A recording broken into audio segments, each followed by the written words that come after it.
The UBI in the place to be, place the blame on me if you hate the heat.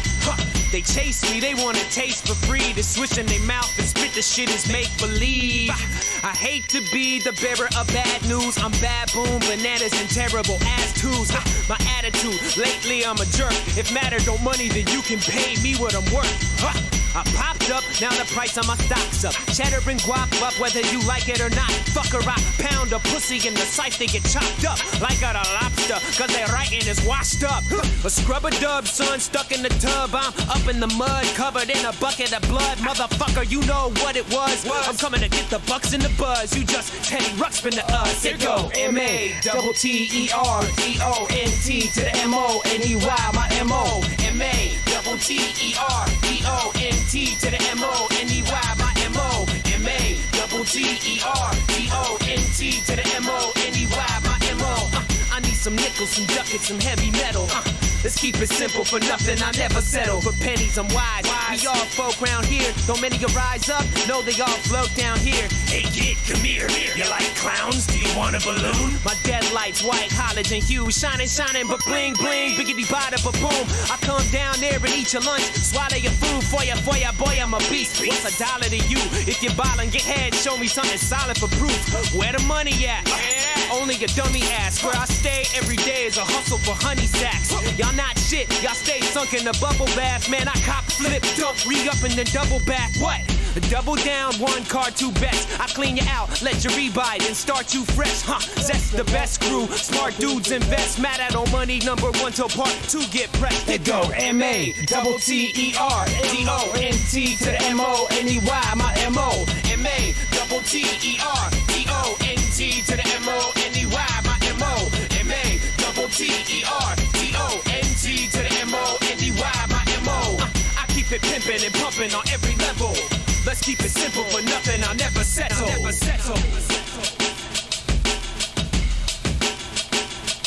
Yo, make sure you hit the thumbs up, because YouTube really cares, even if your boy does not.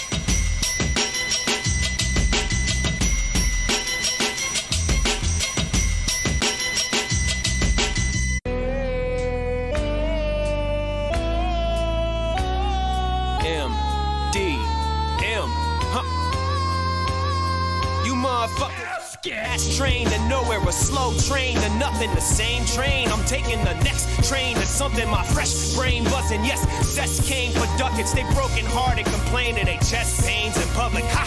My sympathy for these miniature mitigators, I'm your liberator. Gon' get the defibrillator, we gon' give them megawatts. Put a hole in they knot, get the hemoglobin flow until it's all over the cot. I'm over the top, Stallone alone in the jungle. Survival depends upon my flowing, and so I hustle. My people know I'm humble as pie. I know my numbers. They call me arrogant cause my eye on the over-under. Now they're wondering where have I gone, Jack? Where I said I will always go. Keep your eye on that. Let the Nikon snap. Pick and post. UBI, quip and quote. Press my thoughts, put a price on that. Now listen close. Stop fronting. Karma's a bitch. Karma's a bitch. Watch your mouth for what you're saying, bro.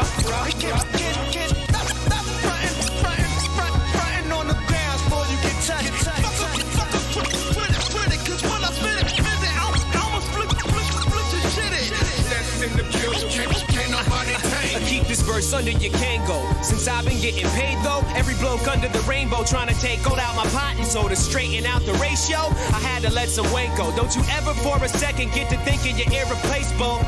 Know what they say, another dollar, another day goes by, and life's a game, so if you're gambling, then play slow.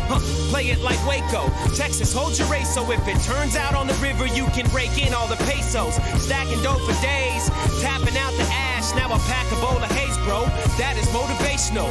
Talk about my team? Nah, rappers know to lay low. I can offer you protection, cash your vote for Pedro. I fatten up my take home. When they see me, they say to me, believe me, Beanie Babe, bro. You eeny meeny babe, bro. I seen your CD sales. Well, I see how it is, and I'ma see you, and you'll see if you still grinning when I'm winning, bitch.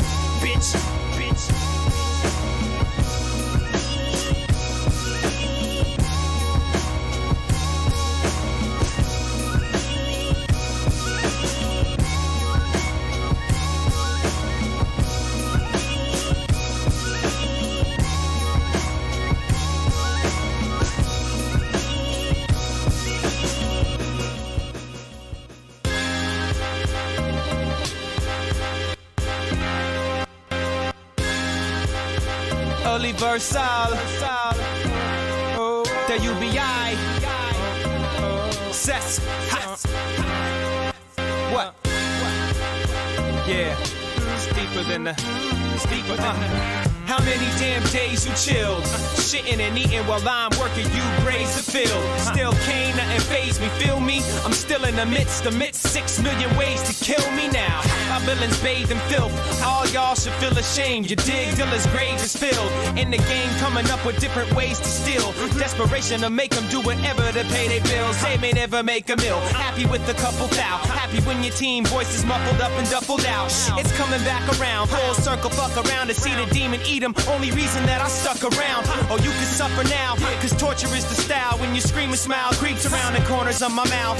Hip hop a haunted house. Maybe you should stay away. But I got that sticky sweet. If you want a trick or treat, maybe you ain't hearing us. I'm here to clear it up.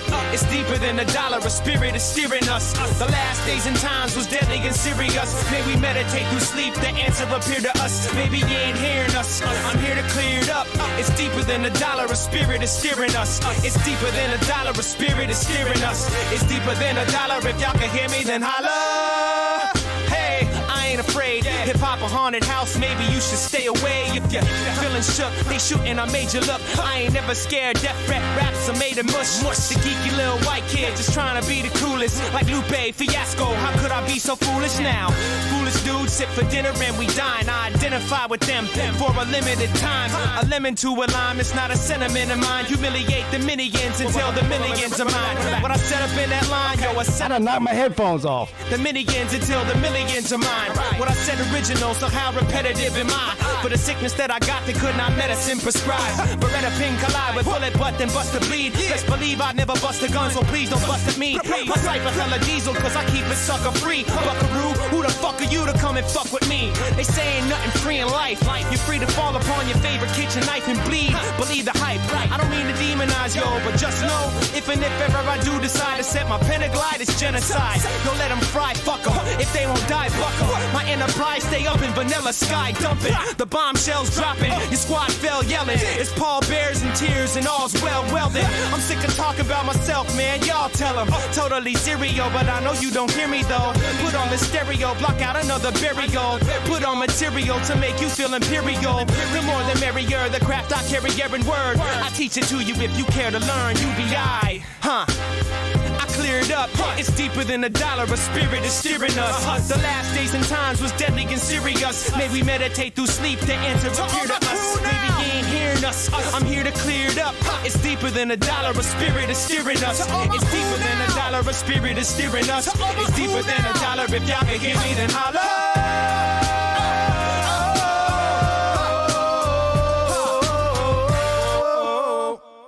Casket! I don't feel well. Look down in the bottom. Give me that trust. I missed my ship. Woke up late for work and missed my ship. Told my supervisor kiss my dick. Bitch, I quit. This job ain't enough to get by with. Little did he know that in private I jacked the register to get my grip. Built the empire brick by brick. Did a couple shows, pulled the thick thigh chick. Big eyes mean that I need a big plate. Little white guy, yeah, but I do big things. Big wigs on the phone, talking in big figs. Figures, I feel the slide of the big gig. Well, even though they ask for us, I still open up for a lot of acts that suck. So now I lead a lot of jack the bus. Hashtag for the DJ, a stack for us. That's what's up. Time's gonna change, even if your mind don't change. Leave it in your mind, soul stained. Strive for fame, keep it on the rise, don't hate. Even if your rivals reign, time's gonna change. Even if your mind don't change, leave it in your mind, soul stained. Strive for fame, keep it on the rise, don't hate. Even if your rivals reign, go. Rain, serve as the wind blows. Come and get served at a tempo. I've been known to put him to rest with a permanent pen stroke. Murder in the first I invoke, I'm focused. In 06, it was rap psychosis. A fist to the face to make a black eye grow quick. Sure as fried chicken make a fat guy grow tits. But that's my old stick. Go ask my old clique, huh? Times change and it passed by so quick. I used to, but now I don't rap like those kids. They begrudge me because I have my own shit. Why would I grab theirs when I can grab my own dick? Huh? I may be hot, but let's not be crazy. I ain't the top of KZ and I ain't jocking Jay-Z. I'm underground, final stage. The underdog swelling up like a tidal wave when I annihilate. Time's gonna change, even if your mind don't change. Leave it in your mind, soul stained. Strive for fame, keep it on the rise, don't hate. Even if your rivals reign, time's gonna change. Even if your mind don't change, leave it in your mind, soul stained. Strive for fame, keep it on the rise, don't hate. Even if your rivals reign. Yubi, Tech 9. I want to sing y'all something, man. You know, Sizzling, I'm doing this Who Kid mixtape. Yo! So we come out on Christmas. You know what I mean? And I hear y'all on this. Man, Channel 16. Yada. Hit me back as soon as possible, man. I'm gonna right now. Yes, sir. I mean, yeah. yeah, whatever, man. Give me a ring. Yeah, man, oh man. Welcome to the College Football Call-In Show, everybody. Starting a little bit early tonight. I do have my esteemed friend, colleague, and co-host, Tiger Baskins, joining us tonight. Good to see him back. Of course, I'm back as well. But I gotta say something, man. I gotta say something. You know what it is. You know what it is. There's some taters in this motherfucker. A lot of taters in this motherfucker. It's a whole lot of taters in this motherfucker. A lot of teams, they think they be great, but we break the mold. And you know that we gon' see hate, cause we 8-0. And I'm coming to ideate and create a flow. And I'm about to do a remake when we take the gold from the Leprechaun look. Don't listen to them talking heads, their narratives weak.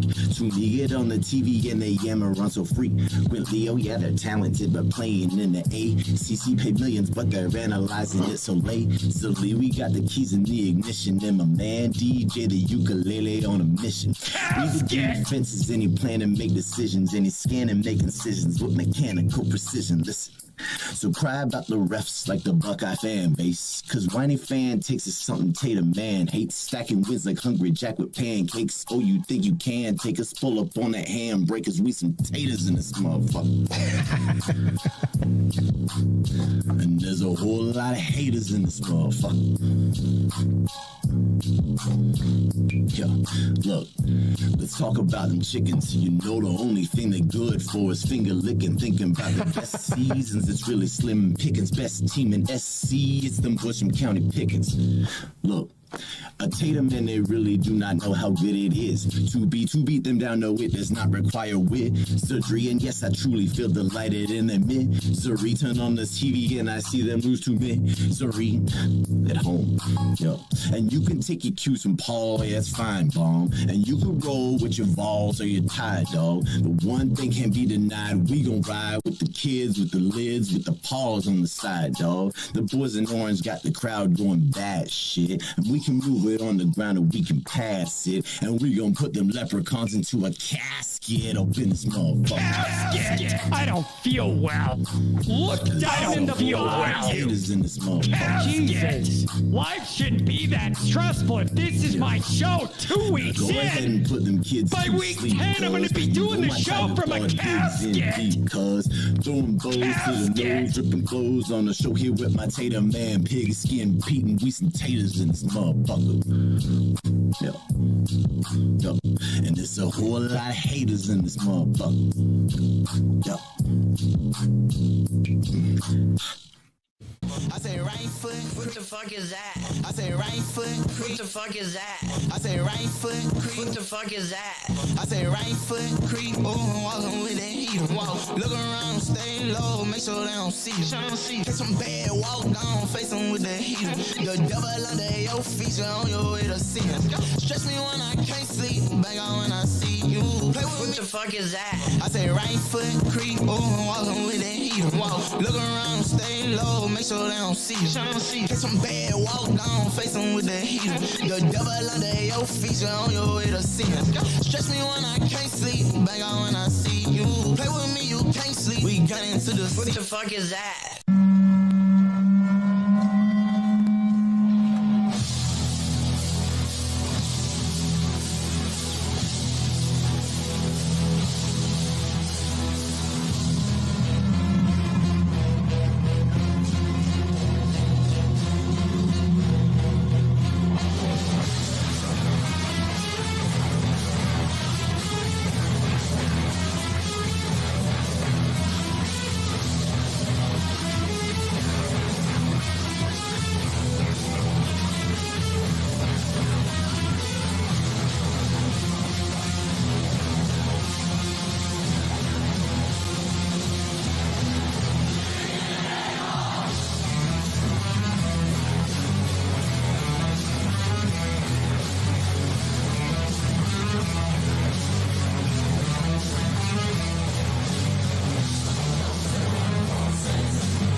Hey, I'm on one tonight. Hey, I'm on one tonight.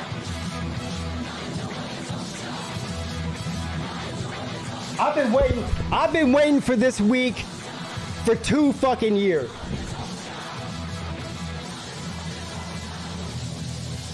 Dying, right? Oh my God! Oh my God!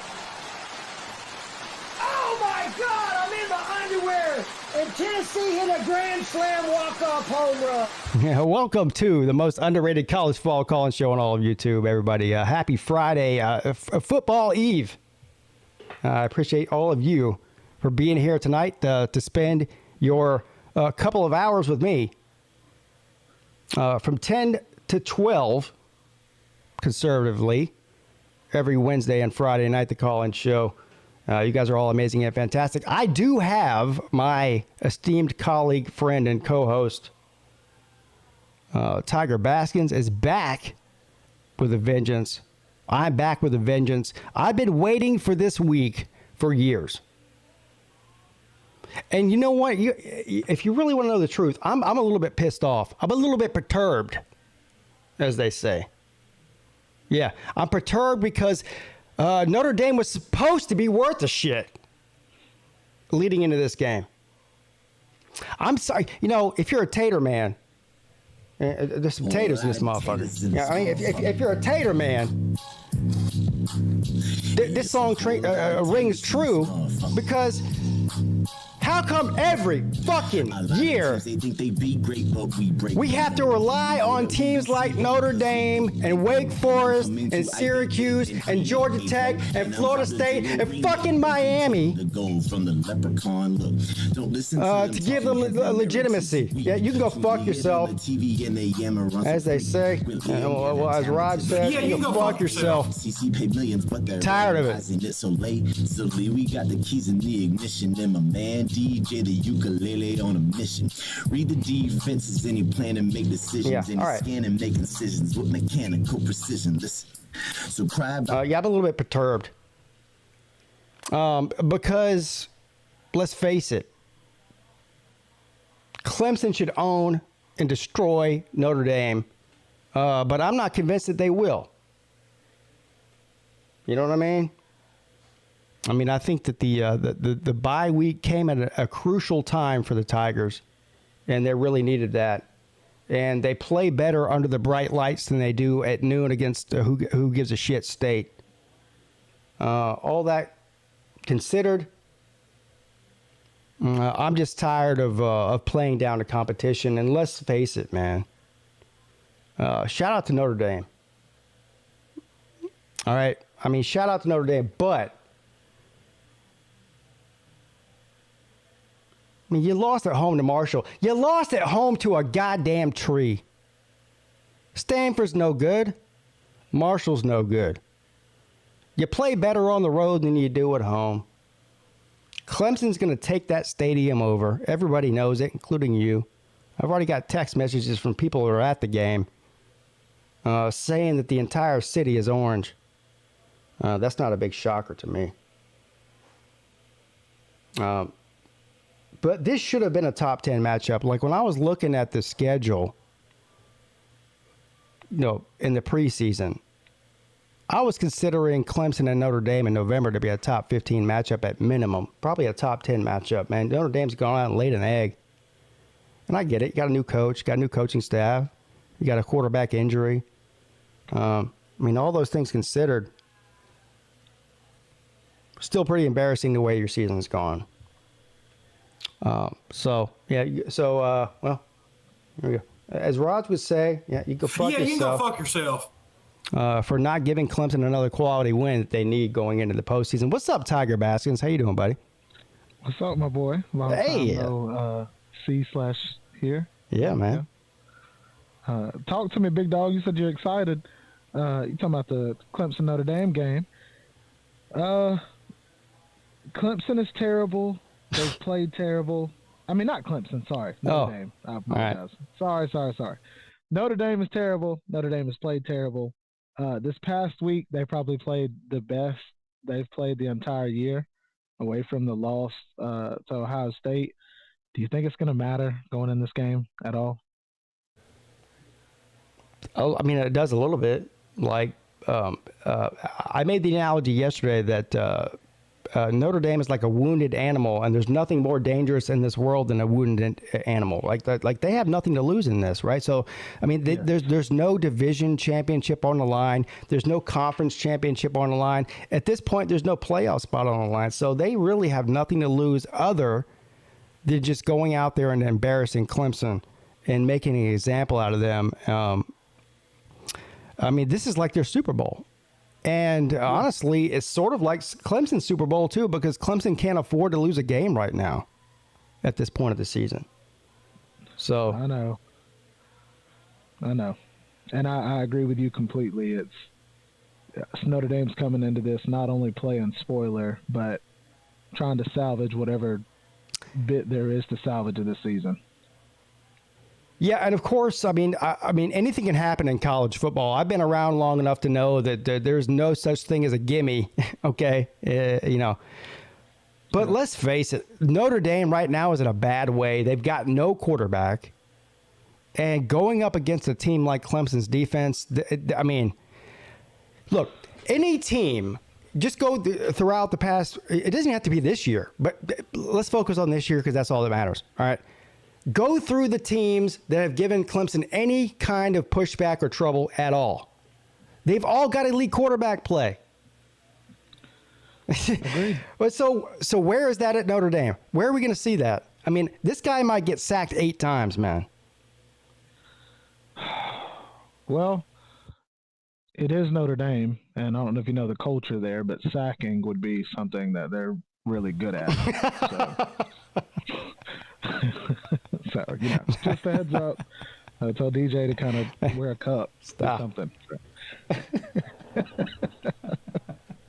Anyways, yeah, big dog. You already know I'm lit. This is the most excited I've been for a game in a long time. Yeah, for my dogs, and absolutely. I have to say this real quick. I said it earlier this week or whenever. Georgia was not supposed to be good this year. I mean, we're going to be good, but we lost all these players. There's no way we can be great. There's no possible way. Nobody's ever done it. You guys are going to lose a game. All the people that said that, all of them, will be so happy if Georgia loses tomorrow. See, I told you they're not good, and it's like, shut the fuck up. Okay? Like, look, you told us we weren't going to be good. You told us we were going to lose a game. So if we lose tomorrow, that's our one game. Like, literally. So I'm just – that's my thing. Like, if we win tomorrow, I will be the most annoying Georgia fan ever. So I'm glad, first of all, we'll get to the calls in a minute because, of course, this show is driven by the callers. If you want to call in, the StreamYard link is in the description of the video. It's also in the chat. If one of my moderators could periodically post the StreamYard link in the chat, I would appreciate it. We'll get to the phone calls in a minute. But so I was thinking about this the other day, right?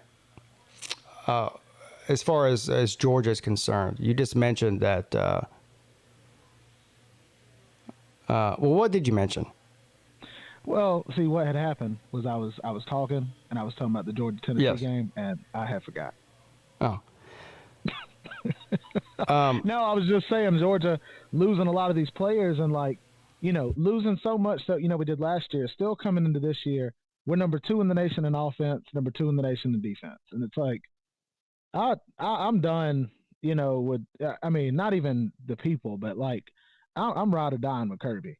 This dude just broke the record for most players drafted in a year, and the following year, he's number 2 in offense, number 2 in defense. Like, bro, I don't even know. Like, that's stupid. That's ridiculous. And you got Bama over there, and everybody gives Bama credit, but not Georgia. Bama over here breaking records, but in most penalties given up in Nick Saban's era at Alabama. And it's like, I don't know. Everybody told me Bama was going to be good this year. Oh, man, they're going to be so good this year. They're bringing everybody back. And Bryce Young's, he's bench pressing 7,000 pounds now. Stop. I want to hear that. I want to hear it. So I've been a fan of a team that's coming off of a national championship win. And this is what I was going to say a minute ago that I forgot. I had a brain fart. Is that I thought after Georgia won the national title in 2021 that the fans of Georgia would be insufferable on YouTube. Yeah. And you guys haven't been. I'm not talking about you personally. I'm talking about the Georgia fan base as a whole. I thought it was going to be, because you guys were insufferable before you won the championship.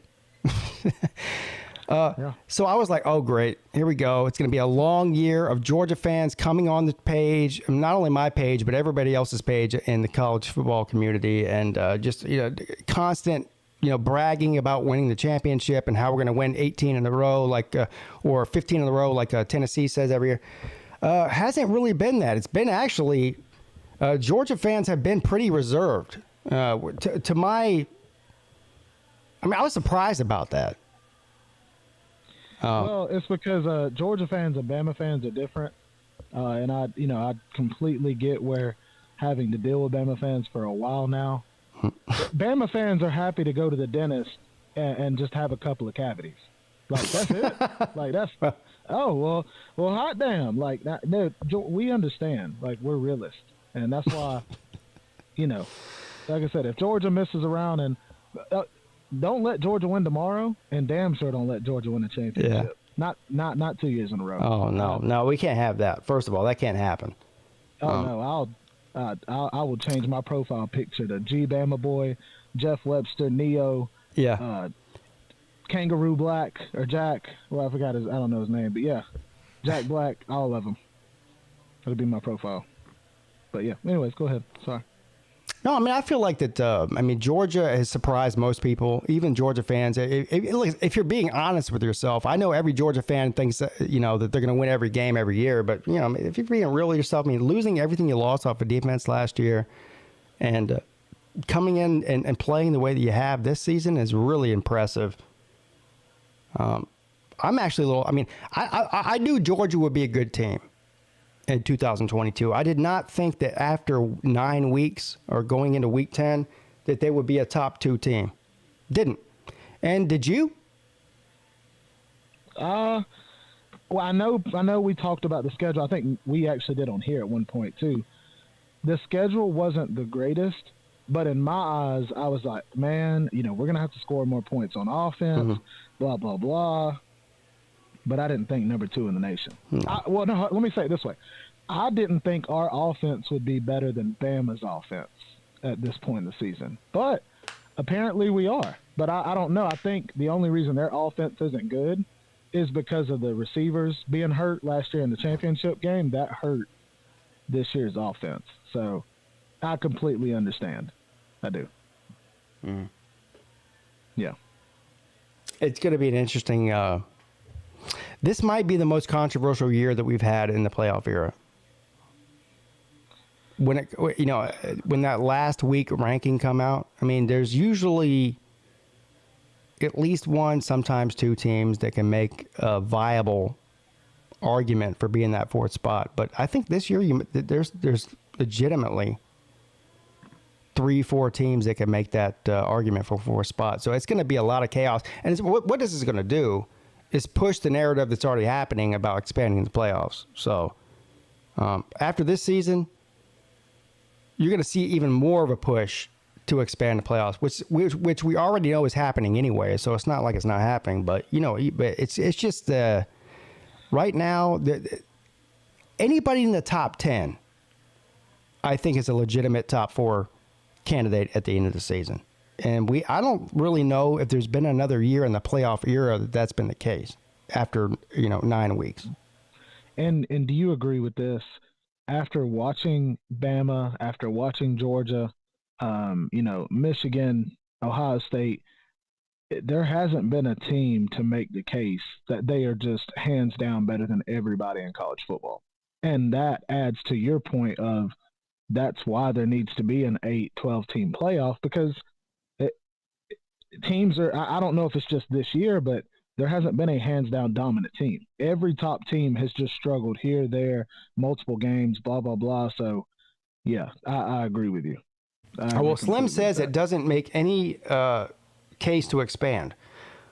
Well, first of all, I want to go on record as saying, and I don't even know if I need to go on record as saying it, because I've been on record as saying it for 5 years on YouTube, that I'm not a fan of the expansion. So let's go ahead and get that out of the way. My point is that what happens this year in relation to other years during the playoff era is going to support the case for people that do like the expansion. And I also see somebody saying there's too many tater mans in here. Taters in this motherfucker. Taters in this motherfucker.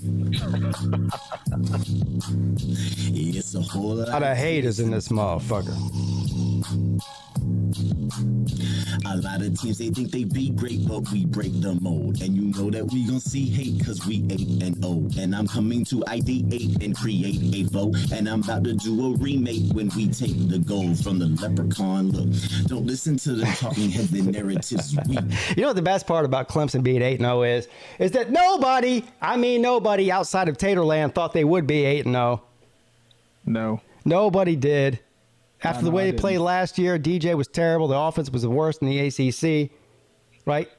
Wasn't Clemson supposed to fall? Wait, hey, what happened? I thought Clemson was supposed to fall off. I thought they were supposed to be the third worst team in their own division. What happened to that? I know. My question was, would he have a better season? This man transformed himself. I'm just asking. I mean, on behalf of all the people that are asking, I'm just asking. Real quick, shout out to Volusia. That song is great. When you first started playing it, I didn't know who it was, because I was like, okay. And then as I heard the accent, I was like, wait, is that him? Because I guess he did something with his voice in the song, and his voice is like grown man, hair on your knuckles, like deep voice. And I was a lot of taters in this motherfucker. Yeah. This is a great song. It's a whole lot of taters in this motherfucker. All right, so we'll get to the phone calls here in a minute because that's the reason everybody's here. Nobody's here to look at my ugly face or listen to me ramble on 2 hours. I mean, you might be here to listen to Tiger Baskins. That's a different story, but you're damn sure not here to listen to me. So we'll get to the phone calls in a minute. If you want to call in, the link is in the description of the video and in the chat.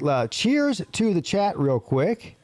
We've got Neo, Sir UGA, B Bean, Oregon Ducks, Mrs. Peete, Texas Savage, Cade Club Dick, Fish and Football, Vandy Dandy Rack Dog, The Nature Boy. Hey, do you know who the Nature Boy is? I'm not talking about the guy on YouTube. I'm talking about the Nature Boy. Oh, yeah. Of course I know who that is. Woo! Yeah. Ric Flair. That's actually, that's who that is. Yeah. That's on the YouTube guy. I'm saying that is the real Nature Boy, the one in person. Well, I don't know if that's true or not, but you know what? We were downtown to eat, and this was like maybe 5 or 6 years ago. We were downtown on, I think it was, what was it, Mrs. Peete? Was our anniversary, or was it like some sort of like social event? Anyway, I don't know. We were downtown at this place called Halls in downtown Charleston, like a nice restaurant. Okay. And we were sitting up top, and somebody went down to the bathroom and came back up and go, "You'll never guess who's downstairs." And then we were like, "Who?" They go, "Ric Flair." And so they were all like, you know, you should go get your picture taken with him. I was like, I'm not going to bother fucking Nature Boy down at the bar. You know, I'm not that kind of guy. I'm not one of these people. If I see a celebrity, I'm putting my camera in their face and, you know, asking for pictures and shit. You know, that's just weird. So Ric Flair at the date night. Woo! Wait, can you hear me? I can hear you. Yeah. You can hear me now? Okay, good. So, do you not like trying to take pictures of celebrities because you hate when people do it to you? When they come. Well, I'm not a celebrity. Look, I have taken pictures with. Well, maybe not like. I mean, look, Ric Flair is super famous. I mean, he's worldwide, you know, A-list type guy, right? Like anywhere he goes in the world, he'll be recognized. Yeah, have I taken pictures with famous people in like the music industry, people that I'm a fan of that maybe not, you know, nobody would know who they are? Yeah. But I'm not gonna, you know, like if I see like fucking Paul McCartney walking down the street, I'm not gonna walk up to Paul McCartney and be like, "Hey, Paul, let me get a picture with you. You know, I don't know. I think it's weird. Well, I mean, I did. I have. I think for a fact, there's a picture that you took one with Tiger Baskins. So, I mean, well, yeah. Or C-list celebrities, you still. Yeah, I'm not above taking pictures with celebrities. It's just. Yeah. I got you. You know. I got you. Like, we were at brunch last spring and right here in Somerville where we live, and I was there with my wife, my kids, and this guy walks up, and it's fine. Look, I mean, I have no problem with it, but the guy walks up, he's like, "Hey, are you Pigskin Pete?" And I go, "Yeah." And he goes, "Oh, okay, cool. I watch your channel." I was like, "Okay, great." You know, and he's like, "I'm sorry to bother you." I'm like, "No, you're not bothering me." You know, but you're not bothering me. You're just bothering me. Yeah. I'm like, you're not bothering me, but yeah, like sit down, buy me a meal. Come on, dude. It's like, I don't know. I got you. So that was a cool story to kind of explain to us that you're kind of famous. I like it. No, I'm not famous at all. It's just weird, like, you know. He's like, "Are you Pigskin Pete?" I go, "No, I'm Joe."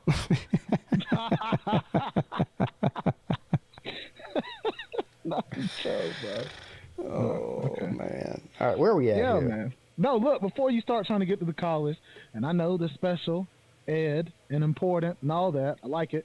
I need to know about Las Vegas, bro. You literally just went to a city where, like, not many people ever get to go. Like, how many? I can't ask that on here. What'd you do? Like, talk to me. Man, I'm like, you know when you don't know because you don't have kids, but if for anybody who has kids, like you go to the ball, like the playground, right? And there's like or I don't know, like what kind of place you have out where you live, but there's a place here called like Velocity Sports where they have like trampolines and ball pits, and it's basically a giant playground for crazy kids, right? Yeah. When you put me in Las Vegas as a 42-year-old man, it's like one of those goddamn ball pits. You know what I'm saying? I'm a total degenerate. I mean, I love Las Vegas. I really do. Okay. Because I'm in that kind of stuff. I mean, I like, you know, I think casinos are fun. I think the whole, like, the vibe around the city is totally ridiculous and you know, and I like that. So I had a great time. I mean, look, compared to like what the majority of people would do when they go to Vegas, I'm sure I'm pretty like tame compared to them because I'm old. Mm-hmm. But just the whole vibe of the place is definitely my type of vibe. I love that city. Now, I guess last question when we get started. Were there a whole lot of taters in that motherfucker? There's a whole lot of taters. Hey. A whole lot of taters in this motherfucker. It's a whole lot of haters in this motherfucker. All right. Thank you, Mike Luca, for the super chat. Says, we're all kids on Christmas Eve because we know Tennessee, Georgia is going to be the great and de facto elimination game, as is Clemson and Rudy. Go Taters with expansion. These games mean less. Mike, I really don't disagree with anything you just said just now. Yeah. I mean, you're speaking facts, son. No, I'm excited, and I think the real reason why I'm super excited. This is the test.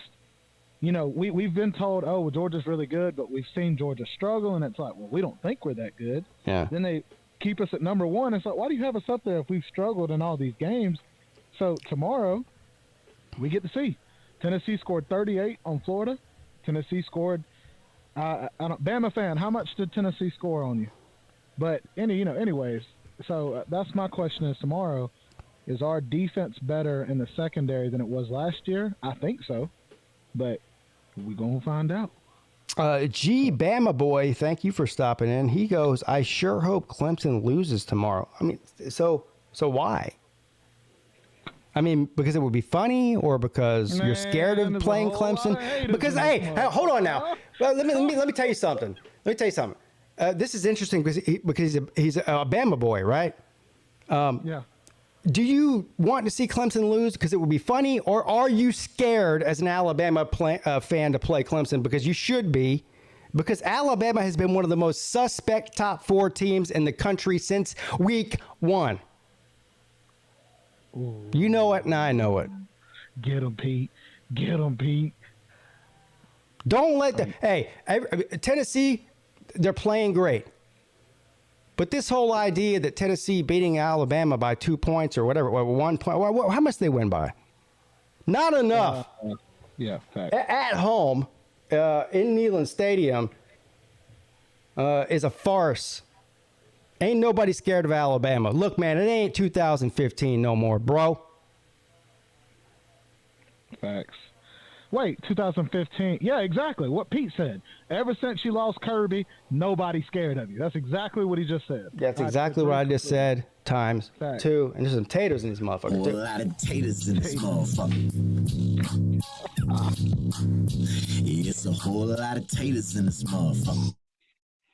I think we need to get the phone calls. This is a college show. We're having too much fun over here. And look, we're going to start this off with a bang, son. What's up? You're on with Pete and Tiger Baskins. Oh, snap. And now, coming in with a brand new wheelchair because the last one was stolen is Ballin' with AC. What up? So, what's up, brother? How you been? I've been good, man. I've been out. A couple of weeks ago, I had to take a break. Just had some stuff going on. Last week, my boy was in Utopia, wherever he was last week, and now we here. We good. But what about you, AC? doing amazing and fantastic, sir.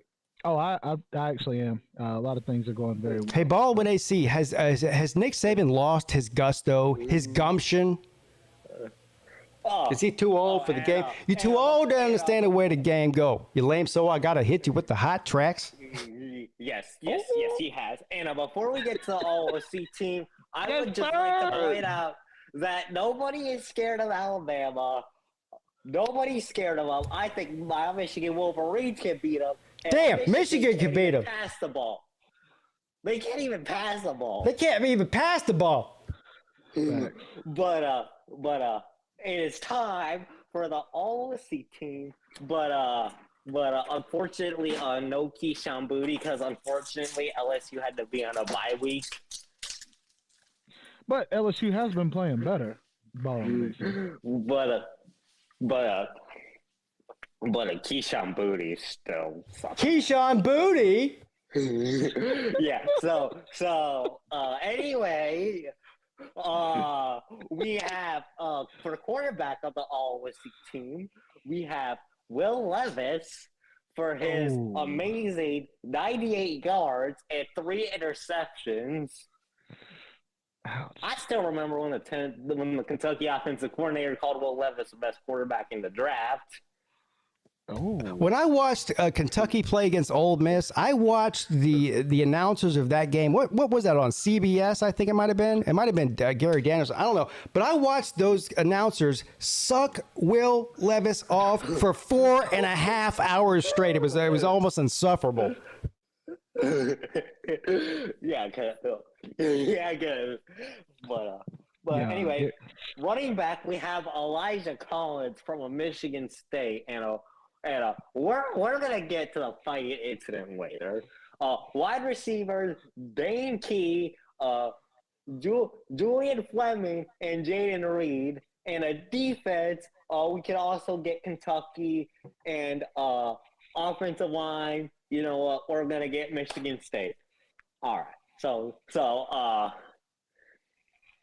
now it's time for a new segment that I'm gonna call "You Can Go F Yourself." Hold on. A new segment, you said? Yes. What's it called? You can go. Yeah, you can go fuck yourself. All right, go ahead. So this segment, I'm gonna pick out the top 3 things that I most dislike throughout college football every week, and then we're gonna say you can go f yourself. So the first one, the Michigan State guys. Okay, you guys performed an act of aggravated assault against my Michigan Wolverines. Andrew Anthony was talking shit, and you got your ass beat because y'all are fucking pussies. Oh my goodness. So I'll leave it to a Mel-talking team. Yeah, you can go fuck yourself. Yeah, and the next thing, I would like to personally shout out the playoff committee again, because honestly, I don't even watch you give your explanation. I'll watch you. Because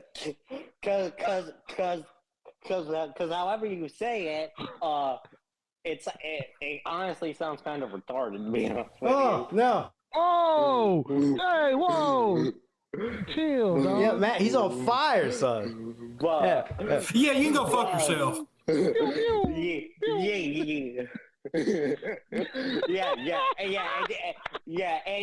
you'll find whatever excuse under the sun to rank teams where you want to. That's probably why you put a one-loss Alabama ahead of an undefeated TCU. Yeah. They even put a 3-loss Texas team in the top 25. Yeah, 3-loss Texas. Maryland team. Yeah. You know why, though? You know why ball with AC? Because they wanted to make Alabama look good. Yeah. Alabama, they struggled to a team that's in the top 25. They got 17 losses after 8 weeks. Alabama almost lost to the third-string quarterback from Texas. That's fucking pitiful. Oh man! You put him over a 2-loss Maryland team, which those 2 losses were to Purdue by 2 points, who probably could win the Big Ten West, and a top 5 Michigan team on the road by 8. And yes, Michigan is ranked higher than Alabama. Clemson fans piss me off. So for all you guys that want to cry, for all you Alabama fans that want to cry, go to your basement, watch some golf, and watch golf. Get in the hole, ball. So a snuggle with your mother, because you might be having nightmares too. Bro, what is a lot of taters in this motherfucker. The final one is now you can play the song, because we're going to talk about the nitwits that think the ACC is weak. Last I checked, they have 5 ranked teams. Everybody get your counting fingers out. Yeah, it's not surprising. It's not surprising, Bulldog, with AC, that people don't know simple math, right? So there's only 25 ranked teams, right? There's 130 FBS Division I teams. There's 5 Power 5 conferences. There's 5 Group of 5 conferences. 5, yeah, not 1, not 2, not 3, not 4, but 5. ACC teams are ranked in the top 25. They don't know how to add, do they? Ball with AC. And apparently, since they're still learning how to do preschool math. Yeah, preschool math. We're gonna count the ACC ranked teams. Yeah. Pleasure. Yeah. So we have Clemson. Everybody, get your counting fingers out. Yeah, counting fingers. North Carolina at 17. We have the Fruit, Wake Forest, and NC State. That is 5 ranked teams. Get them. Get them. So again. Hey, Ball, what AC? How many is it again? Hey, how many teams in the ACC are ranked in the top 25 after going into Week 10? How many was it? 5. 5? 5?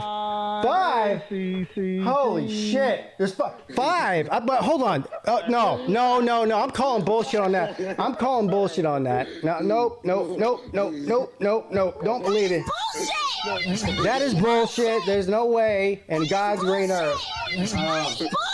The ACC is terrible. Yep. People are like, oh, So hit the line one more time for those nitwits that probably have a 1.9 college football GPA. so hit the line one more time for me, Pete. Hit the line. Now, what? Does it help the ACC that you guys have the worst team in college football in your conference? Are you asking me? all of you got, or I guess both of you, if y'all are ACC fans. First of all, Ball but AC is not an ACC fan. He's a Michigan man. I'm a Michigan fan, sir. I mean, same thing. But I'm saying, listen, the ACC, though, has the worst team in college football in that conference. No, they don't. Miami is not the worst team in college football? No, not even close. Bro, stop. Okay, I quit. But Miami is a pretty bad. Is Miami the worst team in the man? ACC? Y'all, all right. Look, this is going way off the rails. Stop. I was with you, Ball with AC. When we start talking about Miami is the worst team in football, or at least agreeing with it. No, I mean, I would hate for the two Miami fans in your chat to leave. I mean, Miami's one of the worst teams in the ACC, but the ACC is pretty goddamn good. So see you later, Ball and AC. Thank you for the call. I appreciate it. He gonna be mad, bro. He's swinging at the air right now. I wasn't finished. Oh man, I love that guy. Yeah, me too. All right. I have no idea who's trolls on here and who's not, so it is what it is. What's up? You're on with Peete and Tiger Baskins. Show me your you know damn well I ain't no troll. What's up? Troll. What's up, Ballard? How you doing, buddy? What's up, Ballard? Slim. Yeah, man. Fresh off a bye week for Alabama, but we got a night game in Baton Rouge. I'm excited. Yes. Slim, you're on deck, and then Baylor, man, after him. So you're going to the game? No. I'm not going to the game. I'm going to be watching it. Okay. And I'll be live, but I'm more so excited, believe it or not, honestly, for Tiger Baskin's game with Tennessee. And I'm going to be honest, only because it's in Athens, I did pick the Dogs in my preview video. Okay. Are you concerned, at least in a little bit, about how disappointing Alabama's been based on their expectations? Oh, absolutely. I'm disappointed in this season. Exactly what are you disappointed about? Just inconsistency with the offensive line. I think our defense has played okay other than the Tennessee game, but it's excusable because of how Tennessee's looked on offense, I would say. But I just think that the offensive line, which was, this offseason, it looked promising with everything that the experts were saying. It really hasn't played up to good standard. Yeah, what he said. Yeah. Alabama's still one of the best 5 teams in the country, in my opinion. We'll see where they fall at the end of the season. Yeah. Ballard, do you have any sort of preference? I mean, of course you're an Alabama fan. We know that, but who would you prefer win the game tomorrow between Tennessee and Georgia? Honestly, and I'm only saying this because, I guess I'm kind of going for either one, because if you think about it, let's say Alabama wins the West, the winner of tomorrow's game is who they're going to face, and it's a rematch either way. If we play Georgia, it's a rematch because of the championship last year, and if it's Tennessee, it's a rematch of the third Saturday game. But I think, honestly, I'm more so pulling a little bit more for Tennessee because it'd be cool to maybe screw their season up. Well, let's just be real here. You're pulling for Tennessee because Tennessee is the team that beat you. Right? Yeah. Most recently, yes. I mean, there's nothing wrong with that. You want the team that beat you to end up being good. Otherwise, it doesn't make you look so good for losing to them. Right. Yep. Yeah.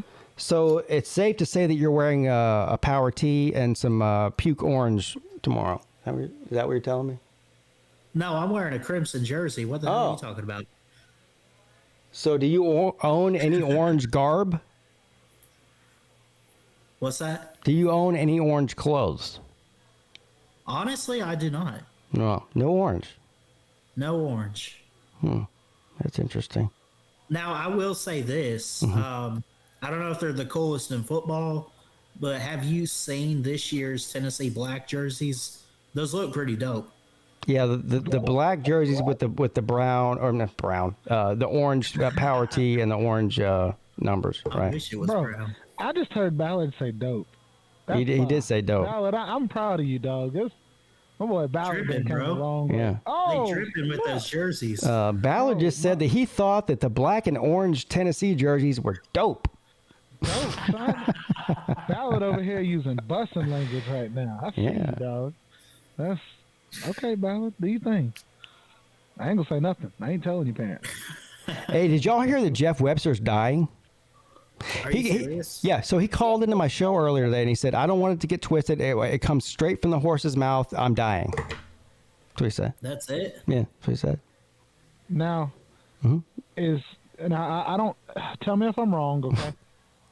Everybody that is alive right now is dying. Well, I'm just saying what he told me. He said, I don't want people to be spreading rumors about me. I'm dying, Pete. And I said, okay, I'll tell everybody. No problem. I don't know. I don't think I should troll that because I feel like he's telling the truth. But well, maybe I'm not telling the truth. You ever think of that?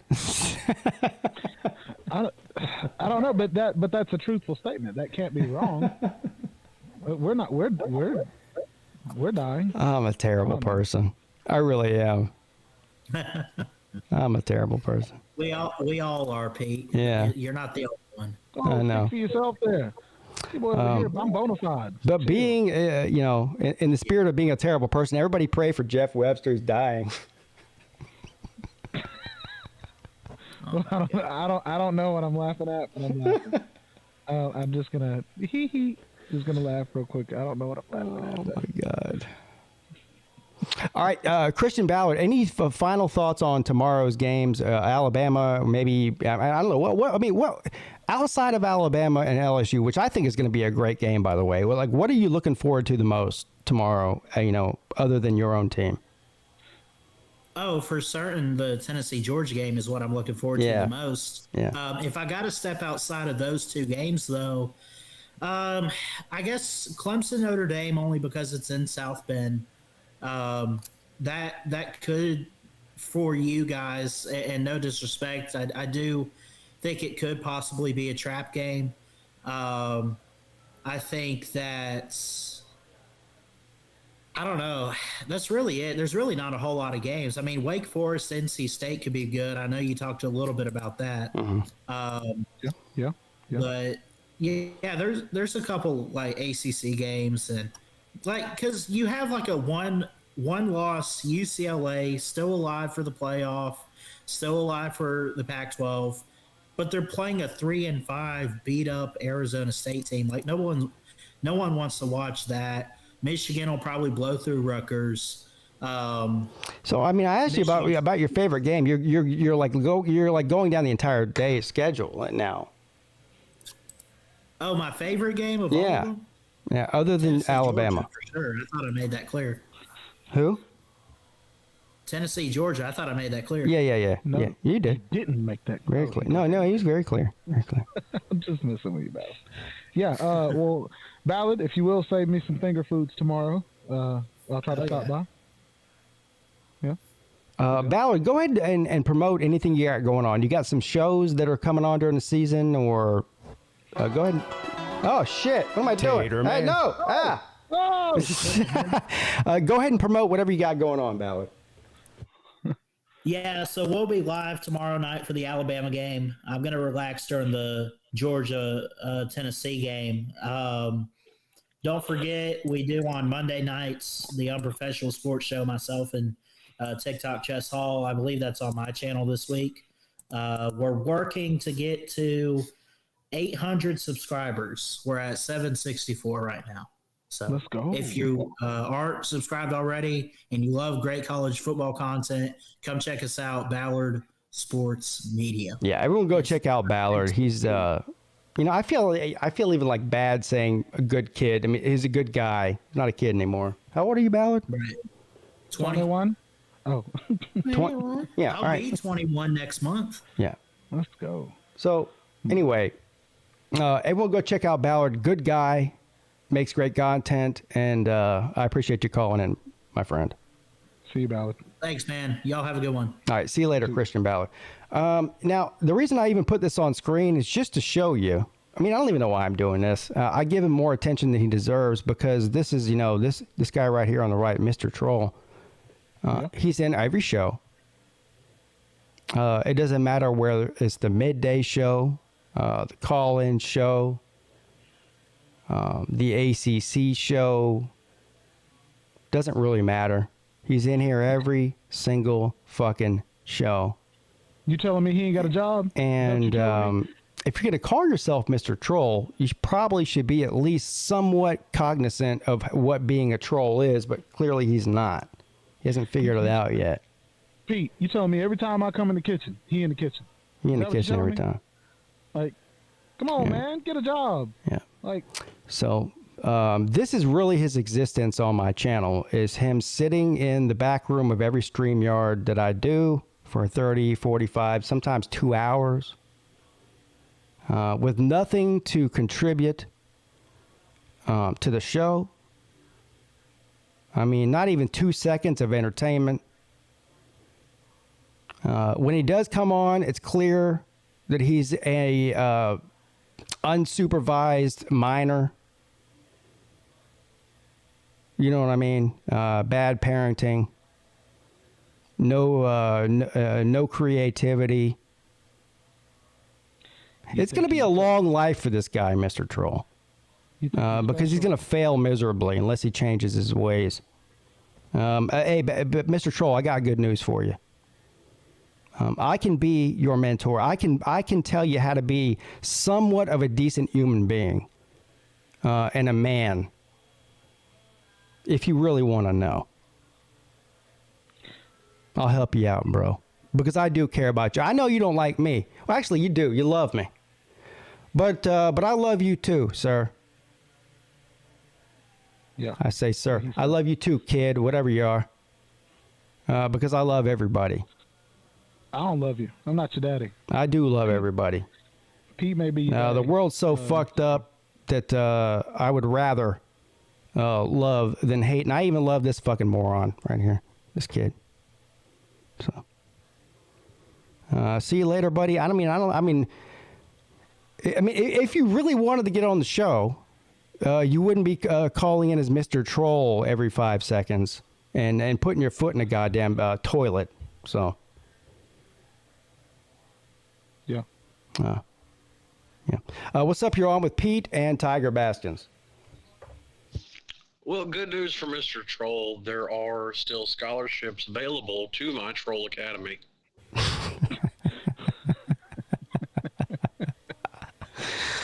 Yeah. Now, there is a stringent interview process, but, I mean, there's hope. I'm actually disappointed. I mean, I'm disappointed that the trolls on this channel have gotten so fucking bad that they can't even disguise themselves anymore. It's pretty sad. That's just lack of effort. Lack of effort. Now, see, I'll give you a good example on how to troll, because if you had been paying even a minute bit of attention, you would have listened to Pete's monologue at the beginning of the show and realized that, well, it's just that time of the month, and I'm going to ask on everybody's behalf that Pete take a Midol and put in a tampon before he starts any shows for the 7 days. Slim. Why you say that, Slim? Well, like I said, obviously it's that time of the month. I'm sorry. What sounded? Yeah, it's the time of the month when I bleed out of my nipples. Yep. Yep. Okay. Can we see that on video too? Or do you show that? No, I don't show. I mean, that's an OnlyFans. That costs $99 a month. So. Well, so hold on now. So you tell me I got to pay for feet pics and nipple pics? Yes. Come on, man. So that's Slim, go ahead and go ahead. Do your thing. So tell us now how PigskinPeete was crying or whining about something. Go ahead. Well, I mean, you didn't hear it yourself. You're crying that you can barely beat all of your opponents. You're crying because you have such stiff competition to play in the ACC, which is clearly obvious because Hendon Hooker was as mid as it gets at Virginia Tech, and now he's a high. We keep talking about that.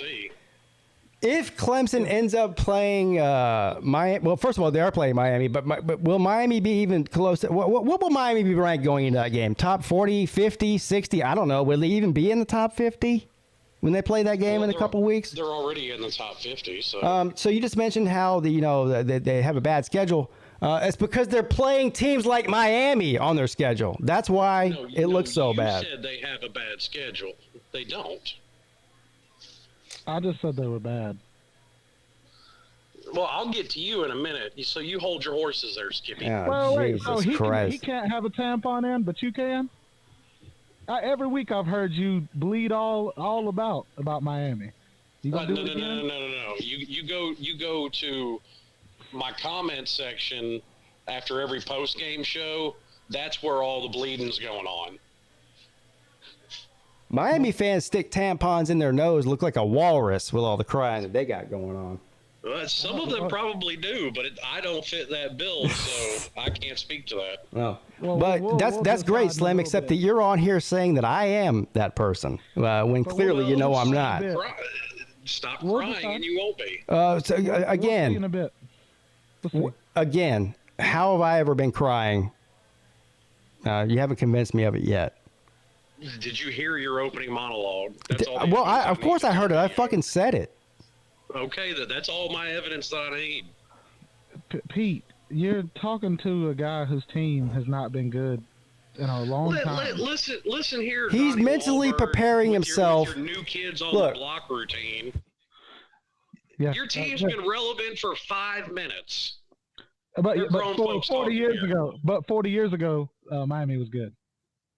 Ronald Reagan was doing press conferences talking about how good Miami is. Yeah, they were definitely dominating college football over that time period and farther into the future. Absolutely. Slim Shady is hedging his bets on shit talking right now. He knows that in a couple of weeks they're going to come to Death Valley and get blown off the field. So he's hedging his bets. He's getting in all of his zingers and all of his bullshit now while he can, because afterwards he's going to have shit to say.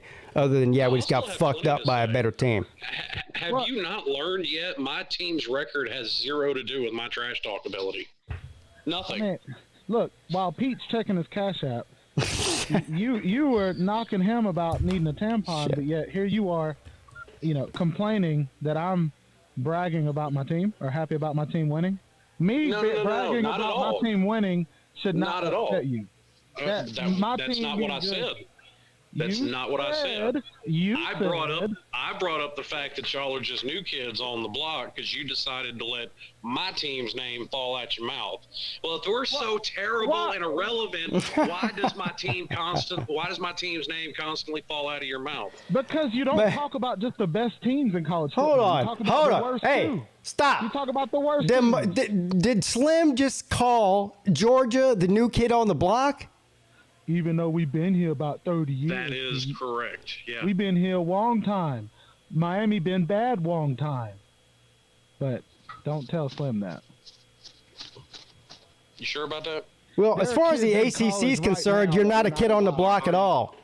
There are kids in college right now who were not alive when Miami was good. Are you sure about that, TV? Yes, it's 2022. There are kids that are 18 in college right now. You said your team has been good for a long time.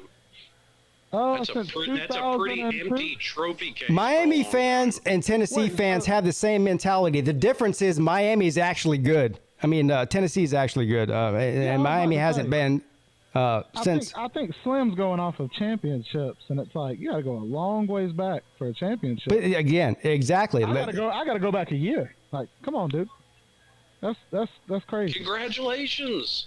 You've seen one in your life. I've seen 4. Yeah, you're also 47. No, I'm kidding. No, I'm not. I'm younger than Pete. No, he's younger than me. I'm younger than Pete. Yeah. I know you're not old. I'm saying, no offense, Pete, you're not old either.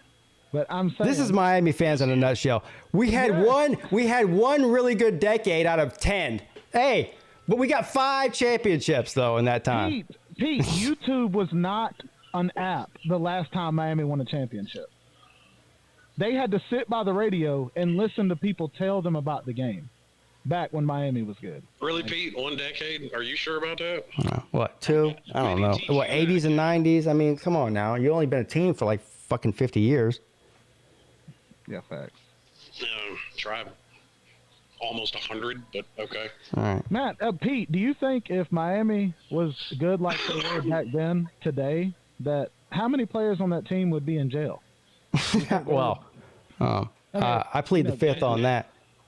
TV, right now, Georgia has more players in jail than Miami. Wait, so right now they're in jail? Name the Miami player in jail. Name one. Name a Georgia player in jail right now. Who was it that just committed armed robbery? Nope. I don't have his name memorized. You know who it is. Nope. There's nobody in jail right now from University of Georgia. All right. Well, the whole conversation's stupid. You know. But let's just bring it up. I know. I'm not saying you did, but you know, a player getting in trouble on a team has nothing to do with the team or the university or anything. It has to do with that player. Slim trying to win the argument. I completely agree. It doesn't have anything to do with it, but he brought it up, so I responded. Yeah. Nope. Slim trying to win an argument.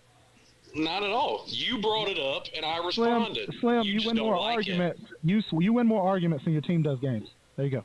Hey, I like it. If you want to win more arguments, be the smartest person in the argument. That's fine. I'd rather have the better college football team, but continue. Oh, my college football team's just fine. Oh yeah, no, we're gonna win this. You know that meme where it's like the dog sitting in the room and the room's on fire and he goes, "This is fine." That's Slim. Oh yeah, that's fine. It's fine. Yeah, hey, no problem. Fine. I said we'd lose 14 games this year. Like we're on pace.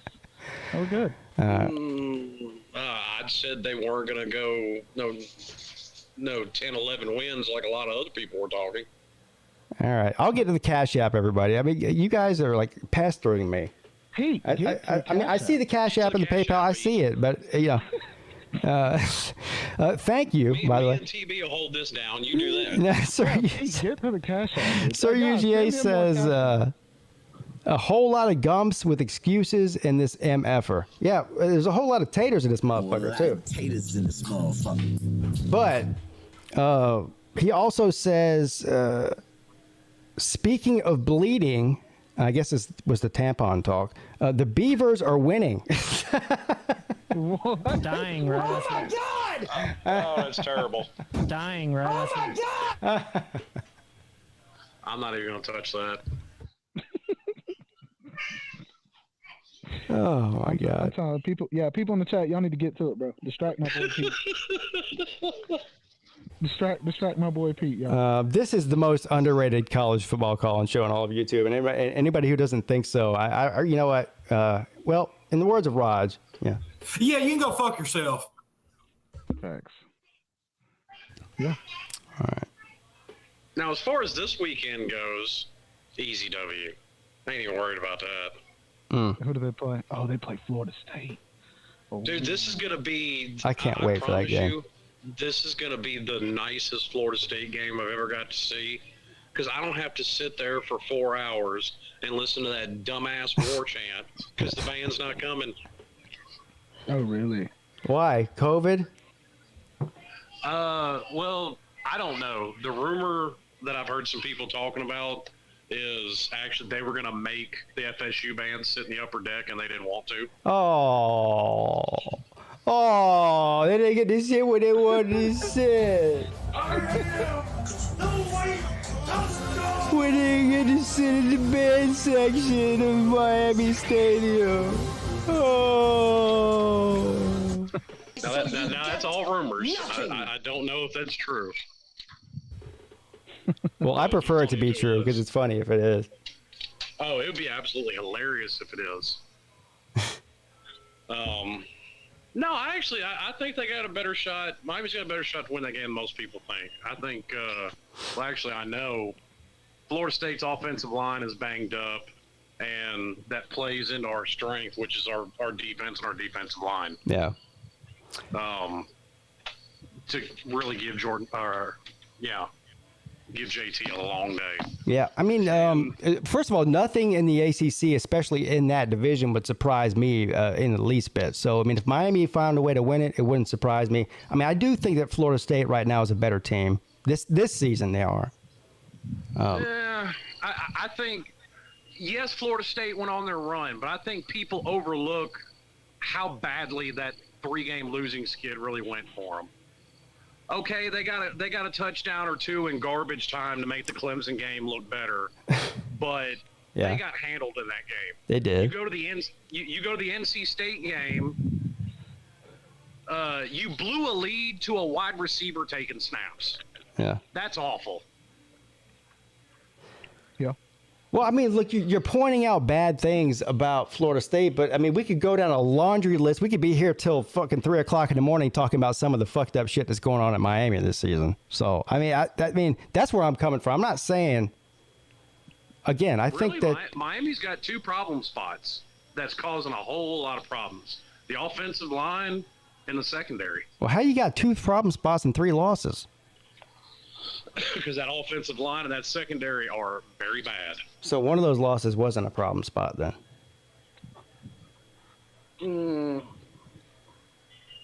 Well, let's see. Slim, listen to me. Slim. Equal amount of blame. Slim, I love you. Yeah, I love you. Miami is a fringe top 40 team in the country. That's what they are right now, this year. Right now, they're inside the top 40. I don't care what they are ranked. I'm telling you, they're a top 40 team barely. Okay. Do you not agree with that? No, I don't disagree with that. I'm not running around saying they're a great team. But watching the game, you can point the vast majority of their problems to 2 position groups, is what I'm saying. Okay. Now, of course, you've got, a special team blunder here in this game. Okay, but overall, special teams has been pretty good. I'm saying vast majority in general, most of their problems are coming from those 2 position groups. All right.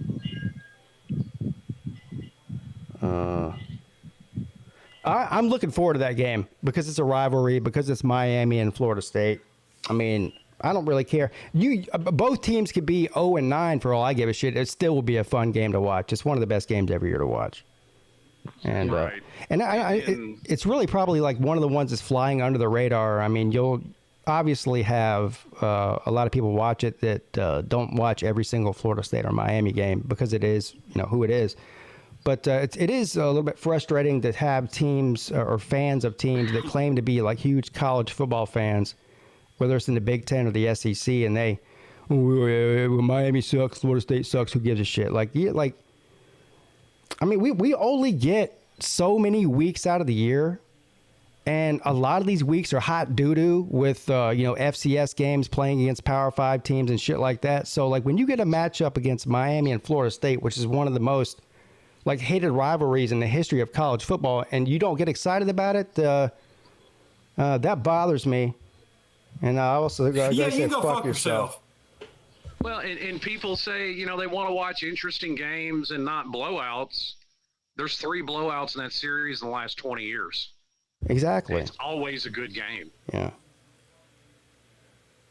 And that's why I think it's one of the best rivalries in the country. Yeah. Let's do it. I would agree with that. I'll be watching that game too. I just because Miami has been playing better last 2 games. We get our starting quarterback too. That'll help. And I know that if Miami beats Florida State, Miami fans are going to be insufferable to Florida State fans.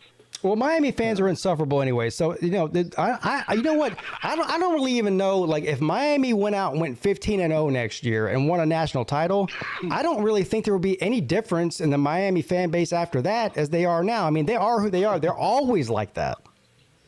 I think they'll be a bit louder. Well, maybe. I mean, but it's if 1,000 people yell, and then 2,000 people yell, what's the difference in the sound of that? That's how I look at it. Miami is so loud and boisterous when they are the way they are. I don't really think you can. I don't know. I don't think much would change on top of that. Thank you. See, I think you're setting yourself up for failure because then they'll just get 10 times Well, I'm setting worse. myself up by failure by just insinuating the fact that Miami would win a title, which they won't. So you're right about that. Greg Cranston, thank you for the becoming a member. Welcome, champion member. Mike Luca, thank you for the super chat. FSU has number 10 win. Let's have some goddamn respect. God. Well, I've already made my thoughts on that clear anyway, but where's Florida State ranked again? I forget. Higher than Miami. Yeah, well, whoopee! Are they in the top 25? No, they should be, though, probably. I mean, they got to win over LSU. They put LSU at 10. Yeah, So, well, that's a whole other can of BS we can get into. hey, I'm just saying. Should LSU be in the top 10? Absolutely not, but they are. And so if you're going to recognize LSU as a top 10 team after the season they've had, then the team that beat them in Louisiana should get a nod, too. I'm just saying. Well, and I would agree, but they the SEC needs as much help as they can get getting propped up because they're so inferior to the ACC. I mean, he's right. I think the last 10 years, the SEC has won more championships. Well, maybe not the last 10 years. I think SEC dominates the national championships, right? Yale has more than anybody. I know. I was just saying SEC as far as conference. Is that not right? Yale has more than anybody. Well, I'm just saying. Well, okay, if we're behind Yale, we're still above the ACC. Is that right? Is that right? Well, I mean, if we want to start counting Fank Natties, no. The ACC can come up with a whole bunch more. Okay, I mean, I was just asking. I didn't know. I'm still trying to figure out if the ACC is good or not because people keep telling me they're not, but I also can count. So, Yeah, I mean, well, like I pointed out earlier, I can tell when a quarterback is mid in the ACC and all of a sudden against lesser competition, he's a Heisman hopeful. Yeah. Who's that? Who are you talking about? Well, Hendon Hooker. He come from Virginia Tech. Oh, yeah, Joe Burrow. He's hung up on this Hendon Hooker thing from Virginia Tech. He was a freshman when he went there. He's like fucking 25 years old now. Joe Burrow couldn't even see the field at Ohio State. Yeah. He did 3 years at Virginia Tech and 2 at Tennessee. All right. Well, yeah, I'm just saying, but Joe Burrow is the same thing. So that's an indictment on Virginia Tech, not Hendon Hooker. No, I think that proves my point that the ACC Coastal is so dominant that he can look good against easy competition in the SEC. Or Virginia Tech was so fucking terrible that Hendon Hooker had no, he was the best player on the team by a long shot, but had no help. So he went to Tennessee. And maybe we'll never know. I mean, it's all one opinion versus another. Yeah. I got to pull a Slim right here. Slim, that statement was just football ignorant. That was. That's just fine. I mean, explain how. Because you're using the transitive property that because he wasn't good here, but he's good here, that team's not as good as this team. Well, I've heard everybody throw out the transitive property, so I'm just jumping on that bandwagon. That's all. Well, you call people out for it, so I'm hitting the Uno reverse on you there. Yeah. Buddy. Did you know, Slim, that Hendon Hooker writes children's books? And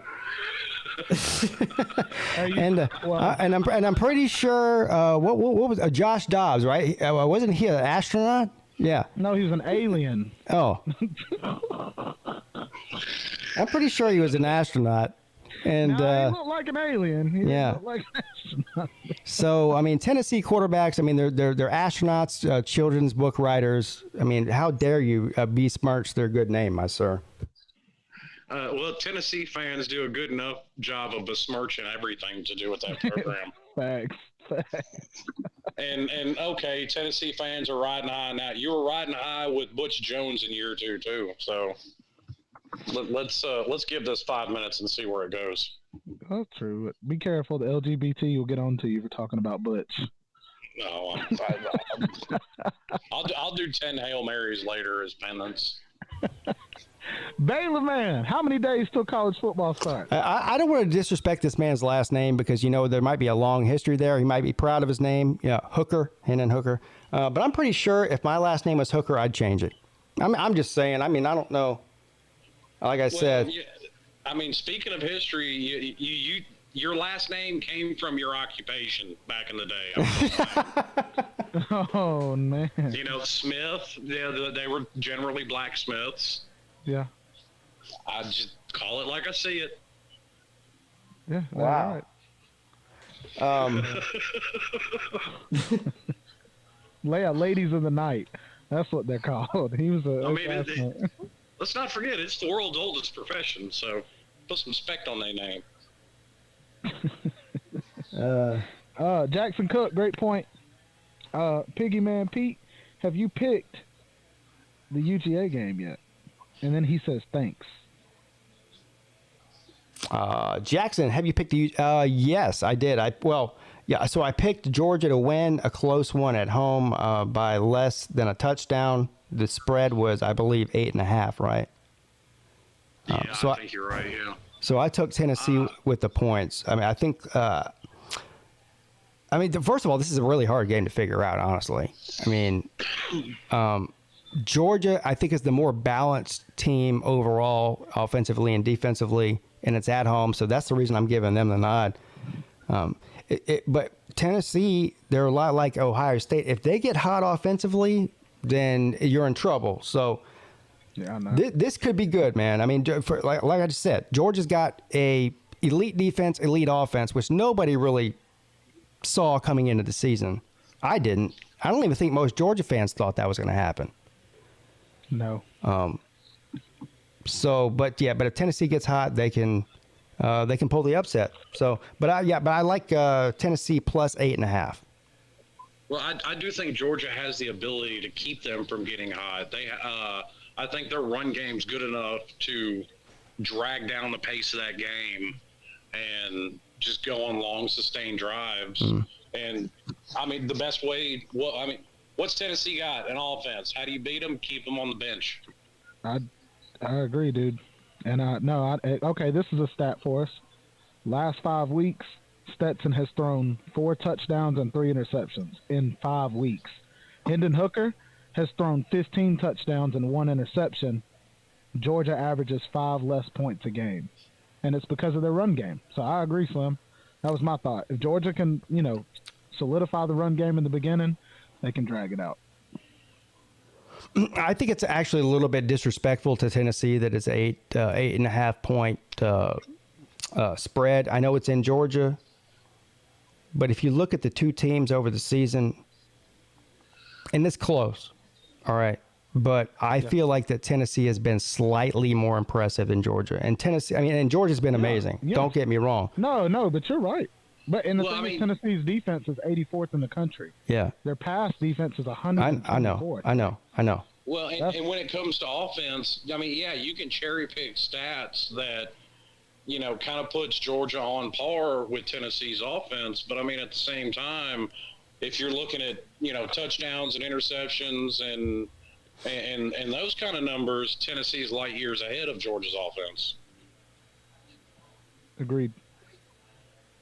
Yeah, I think explosive plays, Tennessee's definitely. There's at least, there's probably 3 games this weekend that are de facto playoff elimination games. Alabama and LSU. If Alabama loses another game, they're done. Yes. Yeah. Clemson and Notre Dame, I feel like Clemson might have to go undefeated throughout the season to get that 4th spot or be in the top 4 in any fashion. Then you have Tennessee and Georgia. Well, I also think the loser of that game is going to be eliminated. Maybe not for sure, but there's a good chance that they will be because they're in the same division, and that's right now what I'm looking at. So, am I missing anybody else? So that's 3 right there. Mm-hmm. Well, and then here in a few weeks, Ohio State and Michigan are going to play each other. Right. Yeah. And that was going to lead me to the last point I had, because I'm sure you've got other people that want to come on. What you said earlier about maybe this year, you having more teams with an argument to get in. I actually think it's going to be the opposite. I think you got the best shot of having 4 undefeated conference champs by the end of the year. That'd be crazy. It would be crazy. Versus any other season. It's not out of the realm of possibility. It's still very unlikely. I mean, we're in the final stretch of the season, but like you said, a lot of these teams have to play each other. One of these teams is still going to slip up and lose to a team they shouldn't lose to. So I don't think it's going to be quite as controversial as we're like expecting it to be. But I do feel like that this season compared to the majority of the other seasons in the playoff era at this point of the season has potential to cause a lot of chaos. Well, and I think if somebody's going to slip up, like you said, I think it's going to be TCU. Yeah. Facts, Slim. They've been playing with fire, coming back from behind, and I mean, if you keep doing that, you're going to get burned eventually. Mm. Their luck's going to run out. And I hate to say this, I think it's because of their brand, their brand of football. That's why we put them first. We've seen Bama struggle. We've seen them come from behind. We've seen Georgia struggle. We've seen them come from behind. But yet we target TCU. And it's like, I think a lot to do with just they're not supposed to be good. We don't look at them as a football school.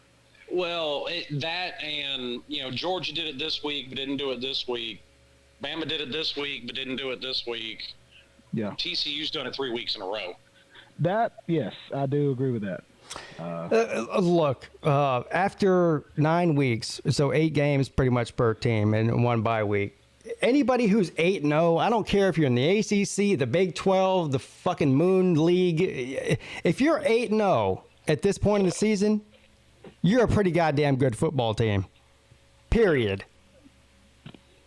I would agree with that. Put some respect on that 8-0.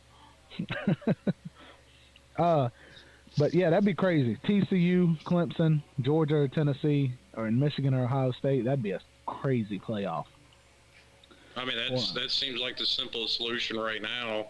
And okay, say TCU, slips one up, or maybe doesn't win the Big 12.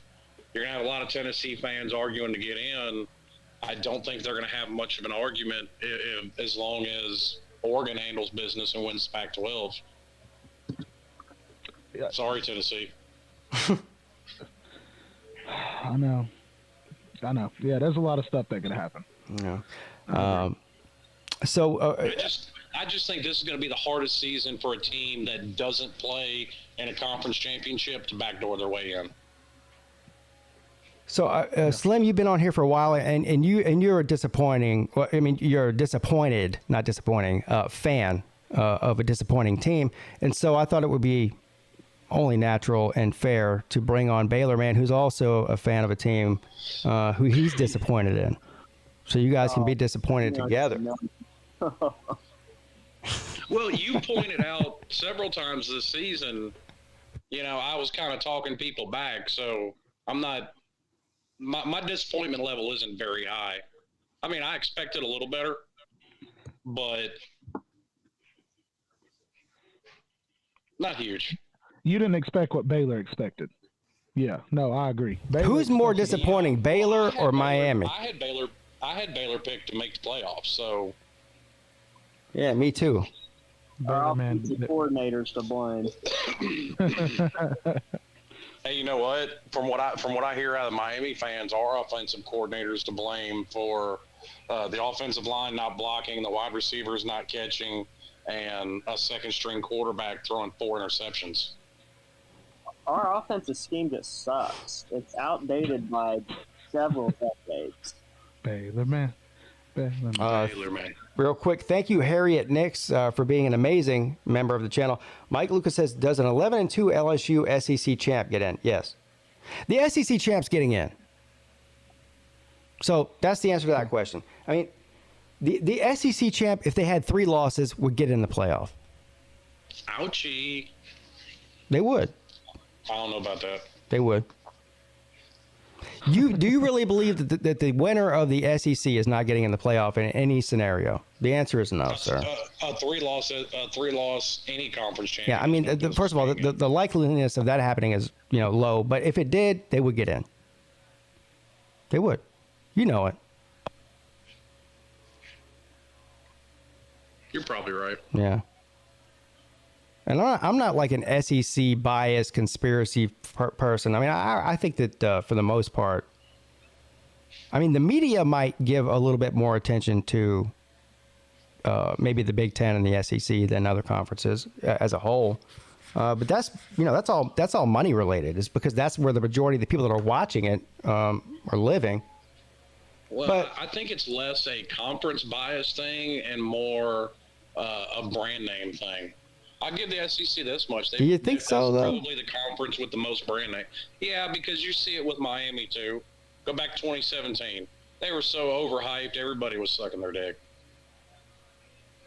Well, I mean, if you were to look at what are those hot maps is what they call them, right? Where you look at the concentration of people that are watching any particular sporting event or TV show or anything. When it comes to college football, 80% of the concentration of the hot map is in the states that hold SEC games. And so, there's a lot of other teams, obviously, that are in that geographic area from other conferences, but it's just not a coincidence. And so. Well, I mean, but like I said, I still, with it being a brand thing, you see it with Miami, you see it with USC, you see it with Michigan. I mean, these teams that are a big brand, if they even show a hint of being able to do something, boom, they're getting shot up in the rankings. And there's, 30-minute specials every half hour on ESPN. Yeah.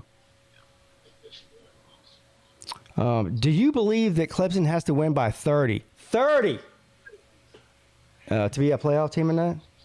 I was thinking 28, but if you want to say 30. Playoff team, man. Playoff team. Well, I didn't say 30. I'm asking you. I'm a firm believer that a 15-0 team that wins by a combined 15 points all year is just as much national champion as a team that wins every game by 60. Yeah, I'm just firm. I'm very firm, bro. But I do agree. I do agree with that. Yeah, you win your game, you win it. Doesn't matter. So exactly how firm are you? I'm Georgia. Let's not get into this. I'm a lawyer. No, but I mean, heck, that's like using my team. Georgia has not played the greatest in some games, but they still squeak out a win, and yet they still put them at number one. And it's like, it kind of pisses me off because it's like, I don't know. I mean, I don't get mad about that kind of stuff because it all works itself out by the end of the season. So who cares? No, it does. What I'm saying is everybody wants to hate on the top team. Well, Georgia's this. They didn't look good here. And it's like, yeah, I agree. Well, you didn't look good. Yeah, I know. I agree. Well, the only people that count, how many weeks they've sat at number one is like Jeff Webster and 17 other Alabama fans. Hey, did you know Jeff Webster's dying? Hallelujah. Oh my God. No. Hey, I don't wish that upon anybody. Don't get me wrong. Well, he contacted me earlier, and he said, there's a lot of rumors going around about me, and I want the real truth to get out. And I said, what's the real truth? He goes, well, I'm dying. I go, okay. So I'll tell everybody you're dying. He goes, okay. So he's dying. And that was it? That was the whole conversation. I don't wish death upon anybody, but if we're having a football conversation and I say something you don't agree with and you call me a sorry sack of shit over it, fuck you. I don't give a damn. wish death upon me. Oh my God! Ride no more. I look to the sky no more. Again, I'm a bad person. I don't wish death upon nobody. I'm not wishing it upon him, but I ain't got no sympathy for I love Jeff too. Many men. Look. When Jeff Webster came on and told me to spread the truth about him, he should have known what he was getting himself into. Every time you say spread the truth, I feel like you're about to open up the Bible, dog. Like, yeah, I don't know. If you're gonna be a gullible, then well, you kind of asked for it. There you go. All right, so here's what we're gonna do. It's been at least an hour since I've heard static, so let's try this. What's up? You're on with Pete, Baylor Man, Slim Shady, and Tiger Baskins. Go on, Tennessee, man. How much I want to bet he awake? I know he's awake. You better not let me down. Let's try to wake him up. What's the song? Rocky Top? Rocky Top. Yeah. Oh, yeah, I should play Rocky Top. Yeah, I should. Well, at least he doesn't snore. Now he does. Well, Is that what it's called? Rocky Top? Okay. He could be asleep in the recliner. I don't snore when I'm in my recliner, so maybe he's in his recliner. Yeah, let's try this. Wow. This is something serious here. But there is no static. I'll give him that. Whenever I stay at a White Lotus. Hold on, it's an ad. Here we go. The song we're going to do right now was released on Christmas Day. Oh, this will wake him up. Yeah, he'll be here in a second. Yeah. It's written by Ludlow and Felice Bryan about a beautiful spot just out of Gatlinburg, Tennessee. And on February the 15th, 1982, this song was voted by the General Assembly of Tennessee as one of their official state songs. And we were very fortunate to be the first group to have the first record on this. And since then, it's been recorded over 100 times. Shut up and sing, boy. Look back on dear old Rocky Top.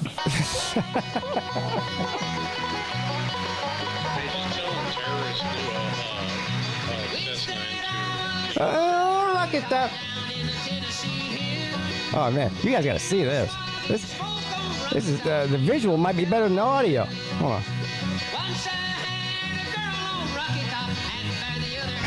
Nature boy, so you got a pretty mouth on you, boy.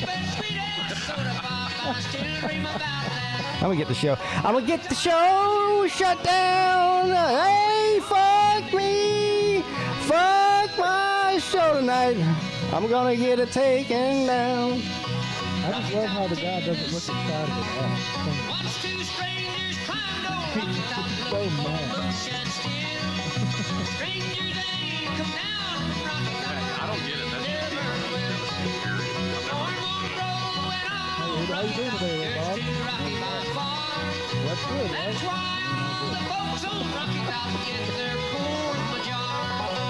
Good old Rocky Top. Is he awake yet? No, this one is playing through. Hey, you awake yet, bro? God damn. Well, the last time you did it actually came through the stream. I know. Well, I was like, last time he was listening, he had the headset on, so I was dreaming. I was playing music into his dreams, and he woke up like Frankenstein monster.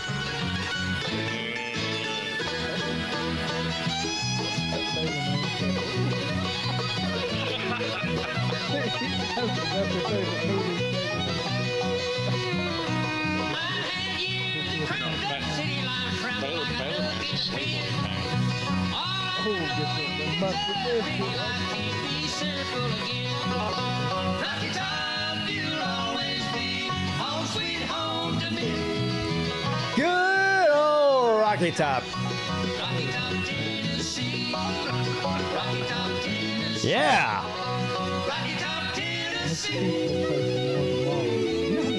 Man, you know what? I'm jealous. I'm jealous that, man, I would love to see Clemson play Tennessee. I would love to see Clemson play Michigan. I would love to see Clemson play Texas. All these teams that they just don't play ever. Yeah. I'd like to see these matchups too. Teams with a T? Is that what you're talking about? Especially Tennessee and Clemson. I mean, how can Clemson would have to wear the purple uniforms for that game? Fuck that. We own the orange. They can go. Yeah. Hey, Slim. You know.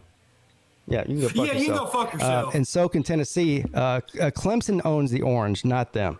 And Clemson owns Death Valley, not LSU. So all these Tigers and orange teams and all that, they can all go fuck themselves. Yeah, you can go fuck yourself. Well, that wasn't very nice.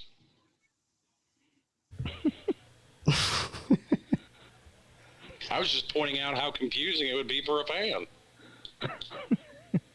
Yo, I'm watching this Pac-12 After Dark game, and Washington sucks. I'm watching this Pigskin Pete show. They're not. It's actually all right. I'm watching, two things at the same time. Well, the Pigskin Pete Collins show is slightly better than the Washington game. Slightly. It really is. Yeah, but it's not better than the movie I've got on the television right now. What is that movie? One of the greatest movies ever made, sir, The Shawshank Redemption. Oh, wow. You said, "Oh, brother, where art thou?" No. I'm watching Andy Dufresne stare at Marilyn Monroe, sir. You said, "Oh, brother, where art thou?" Do you know that if Eddie Dufresne was in modern times, he would definitely be a tater man? There's tater mans all over this motherfucker. A lot of taters in this motherfucker. It's a whole lot of taters in this motherfucker. A lot of teams, they think they be great, but we break the mold. And you know that we gon' see hate, cause we 8-0. And I'm coming to ideate and create a vote. And I'm about to do a remake when we take the gold from the Leprechaun. Look, don't listen to them talking heads, their narratives weak. Okay, I'm gonna make you listen to the whole thing. Okay. Thank God. Slim don't like anything by a communist. Slim, why you hating, man? Even a rap song by a communist. There's got to be something to hate on to be hating. Oh, man, that's even worse. A lot of haters. Why you hating, man? That's a good song. I'm telling you. Okay, if you say so. I'm just saying, even if it wasn't about taters, it's still good. I mean, I don't know what you're thinking. If you say so. Hold on, you like this one better? Yeah. Why you doing that? Welcome to the Pigskin Pete Show. What it is, I hope you're amazing and fantastic. I'm sorry if I say it too much, it's just a habit. My subscribers are the best for me. They steady clapping. If you're new to the channel, like and subscribe while you at it. Hope to keep you amused. If I'm lucky, I'll have you laughing. The greatest. Hey, Scooter hates rap. Yes, we know. Me too, Scooter. Scooter. So my sunglasses steady staying. Hey, I first of all, Scooter is a good person. I know who it is, but imagine how miserable it must be to like watching this show and hate rap, because I mean, I shove it down your throat about every fucking chance I get. In the other, no matter Pete's color, he's still a brother from another mother. Doing shows in the off season. Yup, we talking all summer. I guess I'm winding down now. Time to start taking calls from people that stay out of town. Thank you for your support. It helps me do YouTube year round. People like Raj and Rhino 26 hitting the super chat quick. J-Dub and Huffer Billy calling in with stories to spit. TB and Mike Vick got the comment section lit. Hang out for a bit, enjoy yourself. And if you're feeling it, then do me a favor and call in. What's up? Scooter's an older gentleman, so you know I get it. Look, I mean, the music that my kids listen to, I think is fucking terrible, and that's probably the way he feels about this. And so I completely get it. Well, my honest opinion, both of those songs are mid next to the Island Pete song. Well, the Island Pete song is an absolute classic, and it's amazing and fantastic. I mean, he's really nice. Oh, Pigskin Pete is an island boy, and amazing and fantastic, yo. They got the best college football YouTube channel. Yeah, a huge college football fan. We understand it's the Clemson Tigers. They rep it to the top, and the ACC, yo. And the live shows are so underrated on YouTube. There we go. We want to say shout out Pigskin All right, yeah, sorry, I was off on call. Hey, shout out Pigskin. Oh wait, he woke up. Hey, listen. Hey, it took the Island Boys to wake this man up. No, I wasn't asleep. I was outside smoking a cigarette, and I was on the phone with my mother.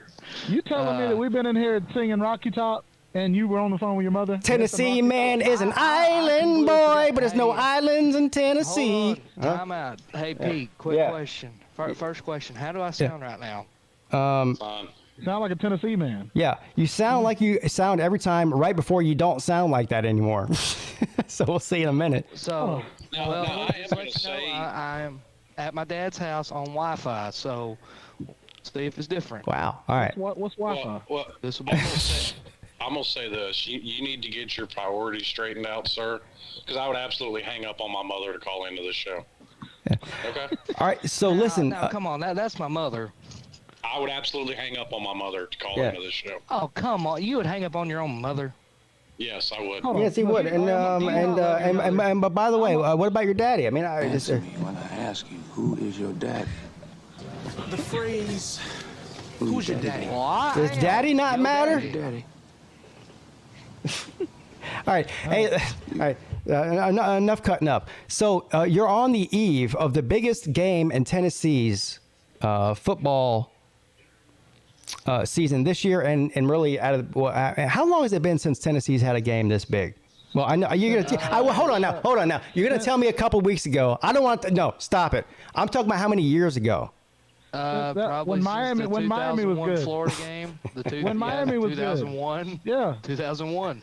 When Miami and here's was the good. thing. Here's the thing, Shady. Now I'll say this, Pete.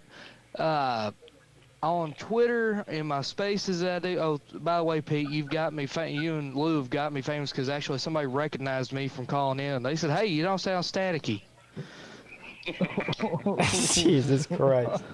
But anyways, though, so basically, yes, I think everybody knows that they got that big time commitment from that number 2 ready recruit or whatever for Miami. Yeah. And now their fans are saying how they're going to win the national championship next year, how they're going to steamroll everybody. You know, the U is back. The U is back. Hold on now. I'm like, no, you're not. Let me make it real simple to you. Those are called stupid people. There are plenty of them in your own fan Look, base. I have heard nobody say that, even the crazy Miami fans. Where are you hearing that at? There's a Twitter space on there called Canes Unfiltered, and that's what they keep saying all the time to me. Oh yeah, you're in the deepest, darkest corners of the internet in college football, my friend. You need to get out of there. It's like dark web. Yeah, and let's be perfectly honest. Aren't Tennessee fans doing the same? They sound like Miami fans. Oh my God. He said. I mean, yeah, we are. Oh my God. Hey, at least we come to our games. It's passionate. No, they're a bunch of idiots, just like Miami fans. Hey, at least we're not snorting bath salts and eating people's faces off. I don't think any Miami players have done that. But and I'm pretty sure that's go on in South Florida. That didn't happen. I'm pretty sure nobody eats people's faces in Tennessee. You're right. Oh yeah, that does nothing like that happen. Makes sense. Here. It doesn't. Okay. You know what the real point is and you're a pretty good representative of this because you call in here a lot and you give your opinion, and obviously every fan base has a very wide spectrum of different types of fans and whatnot. But Tennessee fans are acting like that team. You know, they're acting like the guy who's the nerd in high school, and everybody dares him to ask out like the hottest chick in the class, and so she can turn him down, and she says yes. So now that she says yes, and Tennessee fans are running around like a fucking virgin with a boner at prom night. It's crazy. Yeah, I mean, well, you got to remember, first time, and this is actually the highest we've been ranked since 1999. All right. So answer the question, Tennessee man. How excited are you about the game tomorrow?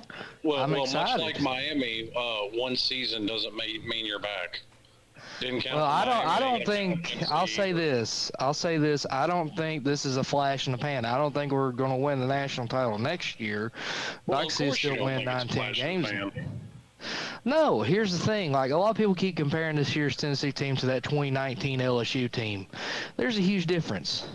Ed Orgeron was never an offensive-minded coach. He had Joe Brady, who then went to the Carolina Panthers. There's another difference. That 2019 LSU team was a lot better. I will never understand for the life of me when they go, well, this coach had this coach working for him. Yeah, because he hired him.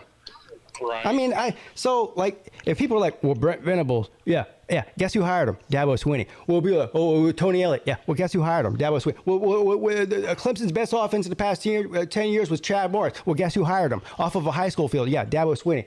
I mean, I don't know. It's like the same people go, yeah, you won those championships because you had Deshaun Watson and Trevor Lawrence. Yeah, no shit. They're called football players. And the team with the best players win the championship. Like, how is that some sort of a put down? Tennessee man triggered Peete. Now I'm getting mad. I don't like it. Hey, man, what did Hello, Static, my old friend. Listen, man, I want some trash talk from Tennessee, man. We play Tennessee, man, tomorrow. I want to hear talk trash.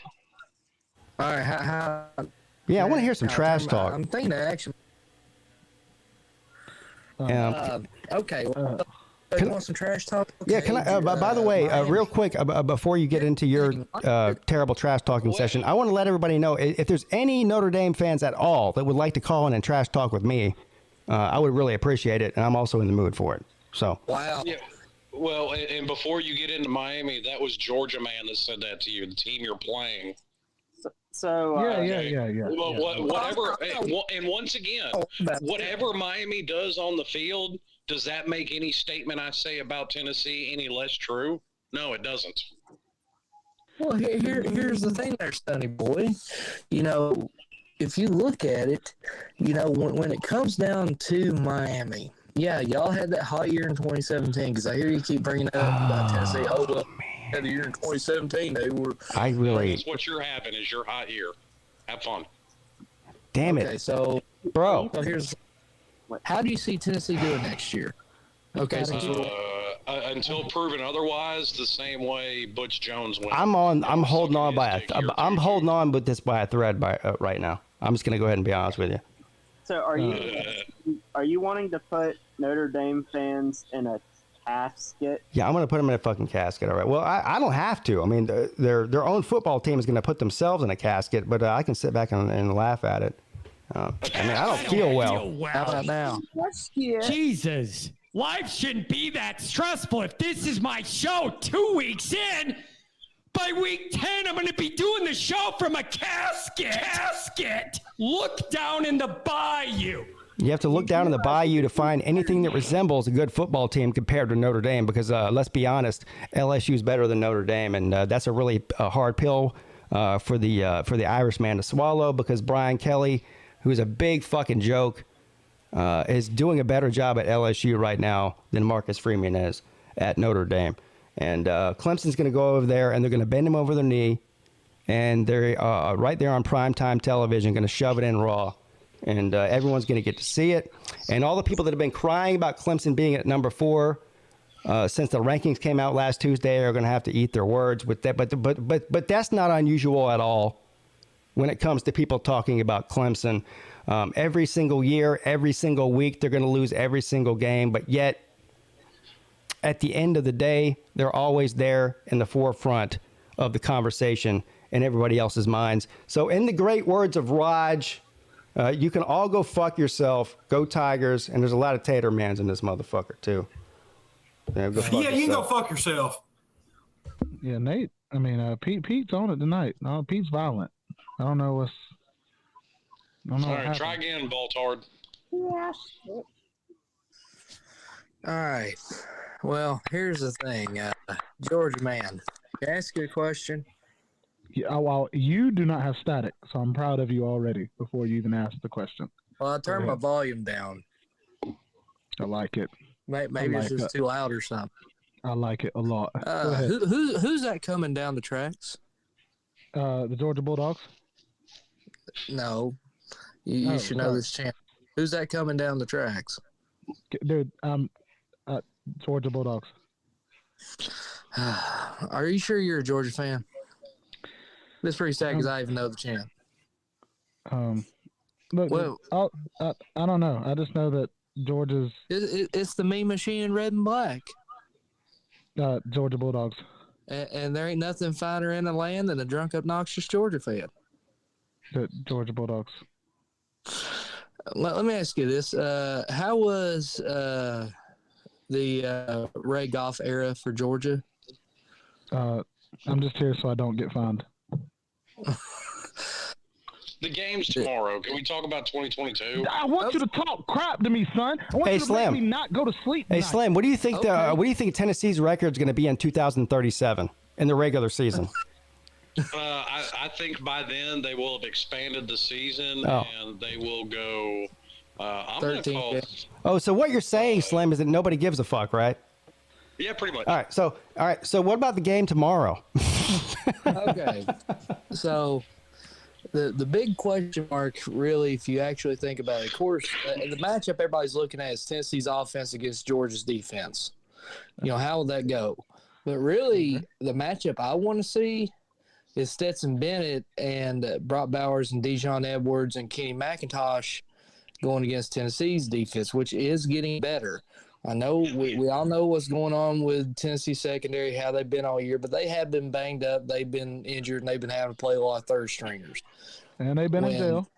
When they played against Kentucky, they were fully okay. But listen to me, when they were playing Kentucky, they're finally healthy, and they got interceptions. And Tennessee is great at getting turnovers. They don't allow a lot of points, and they're actually one of the 10 best rush defenses in the country. Kentucky's offense was ranked 100th in the country. Okay. So that's not a good offense. It's basketball season in neckbeard land. I think we ain't worried about already folded. But here's the thing. Do you trust Stetson Bennett in a shootout? Well, here's what I'll tell you. As an outsider, I mean, I'm obviously not a Georgia fan or a Tennessee fan. I could give two shits who wins this game, right? It's going to be funny to me whichever team loses. But to be honest with you, he's a tater man. To be honest with you, Tennessee is the one that has everything to prove here, not Georgia. Georgia's the defending national champ. They've been there, done that. Eventually, we're going to get to see. And you could say, okay, they beat Alabama barely at home. But eventually, are the lights going to get pretty bright? That's something that people don't talk about. I mean, nobody on Tennessee has been in this position before. But there's a lot of players on Georgia. There's a lot of players on Ohio State. There's a lot of players on Clemson. There's a lot of players in Alabama that have been here before. Yeah, so, at what point, are we looking for a game for Tennessee to slip up? I guess is my point. But I do agree with you though about the Stetson deal. That's what a lot of Georgia fans are curious about too, buddy. I agree with you to a point, but here's my question coming in this game: Is Georgia gonna, empty a revolver into their foot like Alabama did? I mean, Tennessee fans don't want to hear it. That's the only reason you're even in that football game. We were up 28-10 at one point. Hello, Static, my old friend. You're up 28-10. Alabama played the worst game it has played under Nick Saban outside of his first year. Yeah. No, Tennessee fans don't want to hear it, and that's a fact. I mean, but I'll say this though: even if Tennessee loses that game by 5 or 10 points, Tennessee's still a good football team. Oh, absolutely. I'm not taking it away from you. You're starting to sound like Tennessee, man. No, there is literally 0 people on the planet that are saying that Tennessee's not good. Everybody knows they're good. They're a good half a football team, absolutely. I think they're really good. I mean, they're a legitimate top 5, 6 team, without a doubt. Even at the end of the season, I don't care what happens from here on out. But, I don't know. I mean, I feel like. Yeah, it's a good story and everything, but eventually Tennessee's gonna. I think they're gonna lose a game somewhere. But yeah, that's my question mark though. Tennessee man is Stetson Bennett. Is he gonna start out the game hot? But it is what it is. I know our run game is supposed to be pretty good, but here's my question. I want to see how Georgia responds, because say Tennessee comes out swinging and comes out hot, and say they go up and get a quick 14-0 lead. How does Georgia respond? With static. There's a little bit of static, big dog. No, I'm with you. I know, dude. I've said these same things. I know that we've shot ourselves in the foot here and there in games and blah blah blah, but we'll see. I mean, all I know is it better not be a close game. If it ends up being a close game and we win, it is what it is. We lose, it is what it is. But if Kirby misses around and he blows out Tennessee, I will feel bad for Tennessee. Hey, if that's Mayhem Matthew in the back, let me know it's you before I bring you on. You've been back there for like 20 minutes. Now, to me, that's a question for this game. The scenario he just gave you, they're down 14 or they're down, just say they're down, Georgia's down 21-7. Does Kirby make that hard decision and put Stetson on the pine? Or put in Carson Beck. That's what he's saying. What I'm saying. That's what he's saying. I think it'll depend on where at in the game that is. Because if it's first or second quarter, Kirby's going to look at it as we have more depth. We'll wear them down in the second half. We'll get back into this game. But I see what you're saying. If we're down by 14 points with 10 minutes left in the ball game or 8 minutes left, is he going to, Well, we'll call it midway through the third quarter. How about that? There's still time, but you're in the second half. No, he wouldn't do it. I mean, you saw against Missouri, we literally had 4 minutes left on the clock, about to lose to Missouri, and he kept them in. I mean, we hadn't had a great drive the whole game. So Kirby's too stubborn. He's too stubborn. Did y'all see the video that was floating around Twitter with apparently somebody was standing across the street from Georgia's practice facility on the sidewalk, and you could hear the whistles, and all of a sudden you hear Kirby on the microphone. He's saying, "Y'all can't cover shit." Oh yeah, but you got to think that's Kirby. Nothing's ever good enough. So, well, I get the comparison you made with the Missouri game. I think Missouri and I think comparing what he did in the Missouri game and what he may or may not do in the Tennessee game is comparing apples and oranges. Those are two totally different scenarios. My thing, a loss is a loss, though. Well, I agree. Yeah. That's all I'm saying. Imagine the corners of the Missouri, they'd put you out of the top 5 easy. Imagine the corners of the internet you have to go to find somebody's cell phone recording from 30 yards away, hearing Kirby Smart say that at practice. You're on like the dark college football web, aren't you?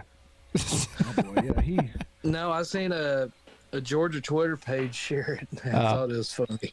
That must not have been Matthew. I was hoping to hear him give us his diatribe on how great Stetson Bennett is. Well, again, it's going to be an interesting matchup, and we'll get to see how if Tennessee is truly a title contender. I mean, I think if they go out there and they pull this game off, I mean, if I'm a betting man, I stay away from this game because there's so many scenarios. Oh, I agree. And it's so weird because, like you were talking about Stetson, how weird is it that Stetson, if I'm right, has more passing yards than Hendon Hooker? How does that even make? How does that make sense? Well, if you think about it, Georgia actually throws the ball more than Tennessee does. No, and that's the thing. And Tennessee has 124th ranked passing defense. So it's like you said, there's so many variables to this game where it's just so odd. That's why I say tomorrow it's going to be an exciting game, dude. I can speak as a degenerate gambler that actually I did bet on this game. Oh, you did? Hit me. I took Tennessee in the points because Georgia's not great at covering spreads. Yeah, because you're smart too. That's 8.5 points is a good number for Tennessee, I think. Well, so why didn't you take them on the money line? Because I don't think Tennessee's actually going to win. Because he's not allergic to money. But it's okay. I'll give you another example. Ohio State is golden when it comes to covering the spread. Georgia's the opposite. Mm-hmm. Yeah, Clemson's pretty bad too. Not this season, but most years they are. Real quick, guys. Uncle Lou said he saw a Twitter video of a secret recording from Hardee's where Josh Heupel was yelling about having to wait till 11 a.m. for a Frisco. Thank you. I'll say one too. It was a meme. Somebody took a picture of Heupel standing there and a picture of Bobby Hill, and it said, "Hey, Bobby Hill grew up and became a dang good." Yeah. Josh Heupel looks like Bobby Hill. Yeah. Thank you, Mike Luca, for the super chat. Says Pitt is actually a good team. Quoted by the Voltards. Yeah. Even I, as an ACC homer, can admit that Pitt's not a good team. Pitt is not a good team, and I'll go ahead and freely admit that. Hey, Pitt may not be, but the bird with teeth maybe are. Yeah, right. No, I'm just taking a shot at Mike. Hey, the birds with teeth. I don't know if y'all saw this, but in basketball, they lost an exhibition game at home by 10 points to Division II Lenore-Rhine University. Hold on. An exhibition basketball game, you say? Yes. No. Yes. That's what I thought. You heard him right. I'm going to say this. I think that, no offense, Baylor man, none whatsoever towards you. The lint in my belly button is more interesting than an exhibition basketball game in college that Louisville played. Let's see if this who is he says he is, or if it's some 12-year-old who's trying to get me shut down on YouTube. No 12-year-old. Hey, my lunch money, buddy. Yes. 90%, Pete. Yeah. You know that, right? What 90%? What are you talking about? 90%. Would you shut up? I'm trying to talk without static here. 90% of the bets, Pete. Yeah. Are on Tennessee. Really? Is that true? So what's the line now? You know what that means. What's the line now then? It's got to have moved. It's going back up to 8.5. Okay. So 90% of the bets are on Tennessee. The line's not going down. Yeah. You already know. Well, you already know. They're about to tear one down and build a bigger one. Well, Let's go. Hey, yeah. You know what? He's right. I mean, the trend is if you have that amount of money going one way, it usually goes the other in Vegas. That's the reason they got all the hotels. But every once in a while, Vegas takes a big fat L on any one individual game, and that could end up happening here. I'm telling you, I think 8.5, and you know what? I mean, who knows what's going to happen in this game? But I think 8.5 is, as far as a gamble goes, you'd be stupid not to take 8.5 with Tennessee. Stupid. I'm pulling a Michael Hogue, and I'm betting on Georgia. Well, I'm going to be honest with you. I got it even better than that. I got 7. So wow, that's when I put my bet in. Okay. Here's what sucks for me. My team is playing at the same time as that game.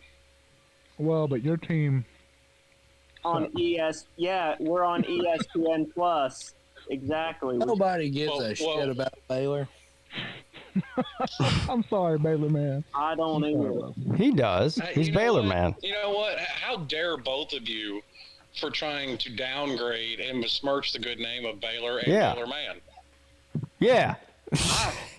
Yeah, I agree. Bro, this has been a bad season for me. My team's bad. TCU's good. I mean, it just sucks, man. It's okay. Y'all let Baylor man vent. He's been sitting here being quiet. Yeah, Baylor man, he's a good guy. I will say that we are using your offense from 10 years ago with Bryce, like when y'all had Bryce Petty. Yeah, and our offense is basically in the 1950s and stuck there. Yeah. We won't go from 80. Well, no, Iowa's offense is in the 1950s. Yeah, or Kentucky's. Well, okay, we're in the 1960s then. Hey, what about... Are you running the wing T? What about Penn State? What about Penn State running the T? Everything with these Tennessee fans comes down to something with a T in it. Every time. Right? You run the wing T. Let's bring back the wishbone. Hey, you want something to drink? Yeah. What you got? Lemonade? Nope. I got some tea, though.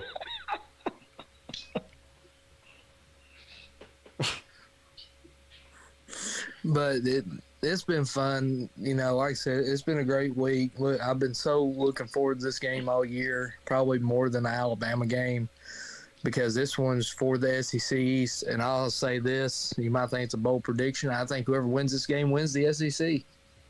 I agree with you. Definitely the East. Well, definitely the East, yeah. Yes. Here's a hot take for you. Who does Tennessee play next week? We play Missouri at home. You drop this game, you're going to drop a game to Missouri too. Then we play at South Carolina, then at Vanderbilt to finish the season.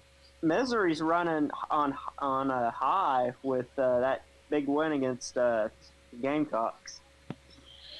Apparently, people are thinking Vanderbilt might beat the Peckers. Wow. I know that sure would hurt Pete's feelings if they did. It would hurt my feelings. Yeah, and I'm gonna call in the Jackpot show. Say, hey, you fat bald sack of shit. How'd y'all like losing to Vanderbilt? I thought y'all was gonna kick Clemson and Tennessee's ass this year. Now, see, Baylor, man, I defended you, and then you're gonna turn around and besmirch the good name of Pigskin Pete by trying to insinuate that he has feelings. Yeah, I don't have any feelings. I'm a tater man. Taters don't have feelings. I love fucking with Carolina Jackpot because one time I called in on his show because he was shitting on Tennessee. I said, well, won't you stop getting drunk and passing out during the stream and I'll take you seriously. Yeah, I'm sure he's never heard that one before. You know what, though? A lot of people like fucking with Jackpot. One of these days, y'all gonna fuck around and find out when he goes postal on people. yeah. I'm just saying. He does go postal. Well, he goes postal every time. That's why he's so great. Now, like he did during the Clemson game, where I thought he was going to break everything in his house. Yeah. Now, I know that not only him that it was messing with you got Tennessee fans, but it's Rob Sanders is too. That's kind of yeah, his little butt buddy Rob. Yeah, that's why I was kind of hoping that Tennessee and Clemson. What I'm getting out of this is that our buddy TriStar here, he's not a big fan of Carolina Jackpot and Rob Sanders. Is that what you're saying? I'm not, because he likes to say we're all a bunch of dumb inbred hillbillies. Well, the truth hurts, I guess. Well, no, I've never done anything with my cousin. What the fuck is that? Hey, but I have. Wait, what? Look around, stay low, make sure they don't see you. I walked on hit him with the heater. The devil under your feet, on your way to see you. Stretch me when I can't sleep, bang on when I see you. Play with me, you can't sleep. We got into the sea-shoe. You won't have no case, we range your shit soon as they face you. You won't have no space, we in your section too. Guys, who is that? NBA young boy? No, that's Brian Kelly. No, I'm just kidding. I think it is NBA. So Tennessee, man, you say that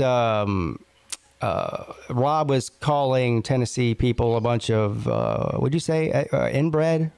What were they? Inbred hillbilly. Inbred hillbilly. Posts in the river. Yeah, dumb shit that's like shocking. That's shocking that somebody would say that. Yeah, it really is. Well, as if they didn't throw a goalpost in the river or something. Well, here's the thing. I said, well, that's as dumb as storming the field when you beat Furman. He's like, well, no, that's a tradition. It's called meet at the pub. I said, okay, well, shut up. We've only done it 3 times. And when Georgia fans want to come at me about that, I said, do y'all realize that y'all stormed the field when y'all beat us in 2000 and tore down your goalpost? Okay, yeah, well, is it tradition for Tennessee administration to beg for money to buy a new goalpost? That was made as a joke, and they used it to donate to the Tennessee Scholarship Fund. Well, guys, I got to go milk a male cow. Yeah. Have fun milking that bull. Well, I mean, yeah, you can call it that, but that's, yeah. Man, he's milking the How dare you assume the gender of that cow? That's what I'm trying to say, bro. Like, I don't see why you would say that on air. Like, man, I'm canceled. I'm canceled now. All right. I didn't even ask. I'm such a horrible person. I can't believe myself. No, you're not horrible. You're just a whore. Come on. All right. Well, I don't know about that. I got a wife now. I'm about. Yeah. Well, don't tell her the truth. Pete, just we're going left. Yes, I know. No, I know, but I'm trying to help my boy Pete out because you know what he's about to say. You're the one turning the wheel left, sir. Yeah. Yeah, because I'm trying to get us off the road. Damn it! I know Pete about to hit us with the. Oh, I can see. I can see the reflectors on the side. You probably drive a damn Prius, son. Mom, no, I drive Jesus. a Honda Accord. No, I'm kidding. No, my boy. Is it rised out? Do you got a bunch of camber with it, like the wheels sticking out at an angle, and you drive around? All right, so I'm going to go ahead right now and end the shitty trash talking that you guys are doing right now. So go ahead and end it. Yeah, that really is pitiful. Guys, no, nobody. I'm not trying to trash talk. I just know it's past 12, and I've been doing the show with Pete for a long, long time. He about to shut us down, so I was trying to shut everybody up. Yes, thank you. So I turned the wheel left and got everybody off the. Yeah. Well, I'll say this. Vols by 50. Don't say it. Vols by 50. Okay. Well, shameless plug before I go. Remember, scholarships still available for my Troll Academy, and I've also opened a credit union. Loan rates starting as low as 55%. 55%? Oh, why don't you do 2,000% like a payday loan? Do you give away free concrete shoes with a subscription? Well, we do have a very stringent repayment policy. I'll just say that. Oh man. Big Tony's the head of that department.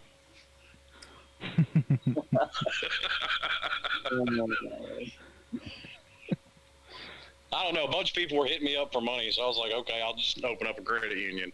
Well, yeah, because they said that about Miami fans, how apparently they're all rich and all that stuff. And so, yeah, that's why they're hitting you up for money, because you're a Miami fan. They think you're rich. I've never heard that about Miami fans. I've heard about how broke all of them are. They say all the Miami fans are in the hood. They're all broke. That's all I've ever heard. Now, how does playing there at Pro Player Stadium compare to the old Orange Bowl? The atmosphere at the Orange Bowl was better. It's more comfortable at Hard Rock. What Slim really means is that it was more like a college feel instead of the NFL, which is where they play now. I'll take that stadium seating over bleachers any day. They're much nicer. Now, is there any plans to build an on-campus stadium? Yes. No, man. I feel like I feel like I'm going right down that rabbit hole that I've been down 10 times before. Okay, let me put this baby to bed. Yeah. There are plans to build a stadium. Whether they happen, I don't know. It's never going to be on campus. They will never get a permit to build a stadium in Coral Gables. I'm still about halfway down that rabbit hole already. I mean, I swear we've had this conversation at least 50 times on this channel. The same conversation. That's my first time hearing it. I didn't know. No, it's not. If it's your first time hearing it, then go fuck yourself. No, it's not. Well, I don't know. You can go fuck yourself. Portion of it, but there are plans. Whether or not they happen, I don't know. But it's going to be in the city of Miami. If it does happen, it's not going to be in Coral Gables. They will never get a permit to build a stadium in Coral Gables, Florida. It's just not going to happen. So let me go ahead and give you the breakdown, TriStar, because I speak fluent Slim Shady Kane's Miami delusion language. Okay, what he means is he'll refuse to admit that Miami could benefit by having their own stadium, and he pretends like 40 fucking years ago and the Orange Bowl matters now, and that some sort of awning over the Dolphin Stadium because they can put themselves in shade makes some kind of fucking difference. But the bottom line is they don't have their own stadium. They would benefit from it, and until they get it, Slim Shady Kane's is going to be living in denial about it. Yeah. So wait a minute. Does everybody that has a different opinion than you delusional and live in denial? Yes. Or maybe it's just a different fucking opinion. No. You were right the first time. Everybody that disagrees with me on anything is delusional. That's the right answer. Yeah. And I'll say this. I'm taking up for Pete here. Clemson's beat Miami by 50. Clemson can't beat anybody by 50. Have you not watched a football game this season? Oh. They'll do it against Miami. What? Are you Clemson saying Tyler Dice going to lead you to the promised land? Well, I doubt it because he's going to the NFL after this season. Exactly. Because he don't want to be there. Or maybe because he's projected to be a first or second round pick, so he's going to the NFL. Where are you getting this? Adam Schefter on ESPN. He doesn't even have him in his top 5. Yes, he was projected at being the 5th quarterback taken off the board. Yes. You know who's number 5 now? Hendon Hooker. Okay, whatever. You didn't watch recently? I don't keep up with it on. I don't keep up with it on an hourly basis. No. All right. So that's the end of the show. Thank you, all of you. First of all, TriStar Sports. Is there anything more delusional that you want to say before you go? Yeah, and now is the time to do it. Good old Rocky Top. Well, I remember the last time I called in, we were trying to figure out lyrics to the Baylor Manhole thing. Yeah. Wait, that's Baylor Man. That's not Rocky Top Man. Well, Rocky Top Man's already gone, I think. But what was your? Did you come up with something? I did come up with something. Okay, let's hear it. All right. Yeah. Yeah. Let me sit my ass back down. Go ahead, man. All right. Here we go. All right. Baylor man, does whatever a Bear fan can. Runs in the line, past them all, hates TC, plays dog baseball. I don't think Art Briles would allow that. You know what? I'll drink to that. I'll do a shot to that. And by the way, I want to learn that. So it goes Baylor man does whatever a Bear fan can. Is that what you said? Yes. All right. So then it runs the line, and then what? In the line. Runs to the line. In the line. Yeah. Then what? As in the Baylor line. Yeah. Then what? Yeah. Past them all. Past them all. Runs to the line. Past them all. Yeah. Then. Then Art Briles had his downfall. Hates TCU and plays frog baseball. Hates TCU and what baseball? Plays frog baseball. Plays frog baseball. Yes. That's a Beavis and Butthead reference from the 90s there. Frog baseball. Okay, well, Pete, since you're about to end it, I'll say this. Shady, I think you like pierced buttholes. What the hell is what is going on here? That makes no sense, but okay. That was way that was out of nowhere. Oh man, that's you did ask him to, throw out any other delusion he might have. Apparently he's having delusions about my butthole. Yo, that's a log splitter for real, bro. Wow. And I'm going to say this. I can never be on the show with him again because, no. Wow. I'm a nightmare tonight, bro. I don't want to ever hear a reference to my butthole come out of any other caller's mouth. All right, well, here, let's enjoy. I think he said you like it. What does that even mean? I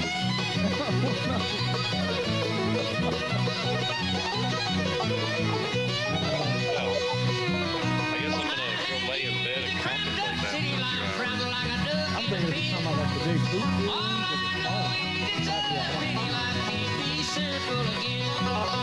How do you pierce a butthole? Usually the first one thinking about that.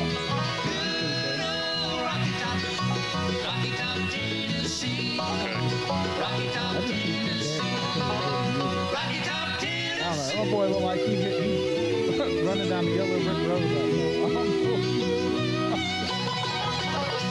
I think he finally just figured out that. Hey, Nature Boy said butthole surgery. There's more music from the Osborne Brothers coming up when New Country returns after this short break.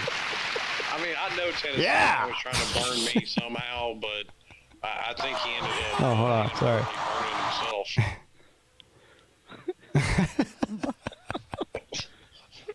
Do you have any idea what that means, Pete? We've been trying to figure it out. What? I was too busy doing the Rocky Top dance. What is going on? We're trying to figure out what exactly is a pierced butthole.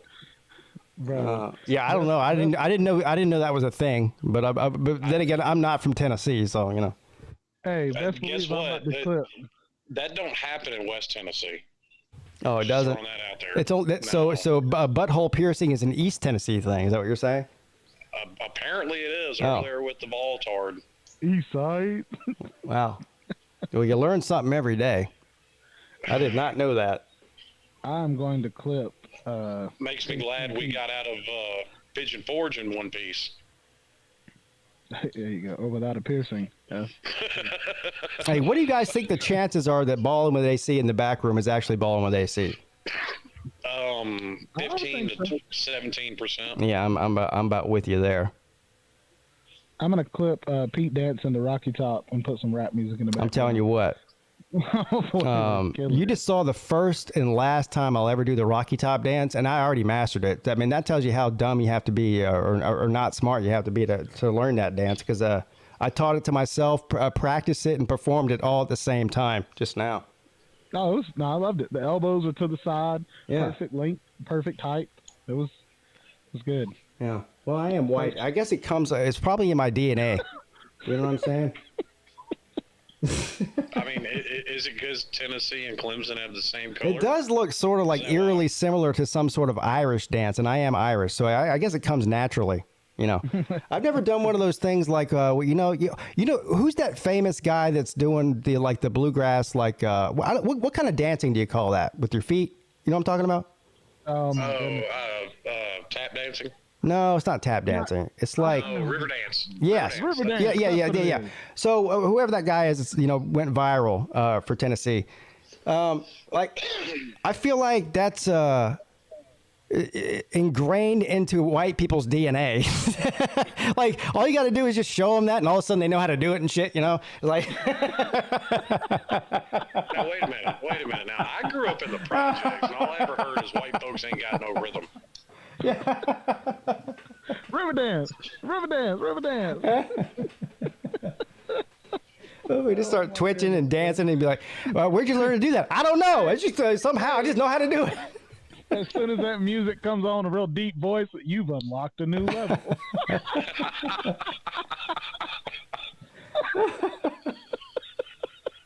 Oh, Jesus. Oh, I'm going to hell, man. I know I'm going to hell. Hey, at least I'll have some company. I would just like to say I do love Jesus. So. Little baby. Yeah, now get it right. Little baby Jesus. Yeah. I do love you, bro. I just don't like you. Oh my God. I still love you, but I don't like you, bro.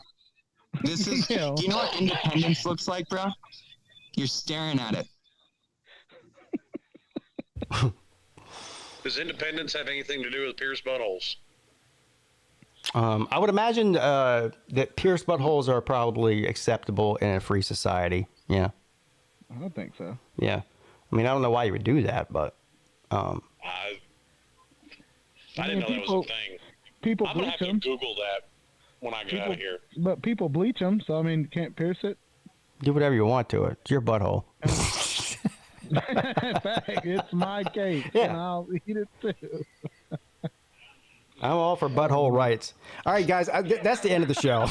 We ended on butthole rights.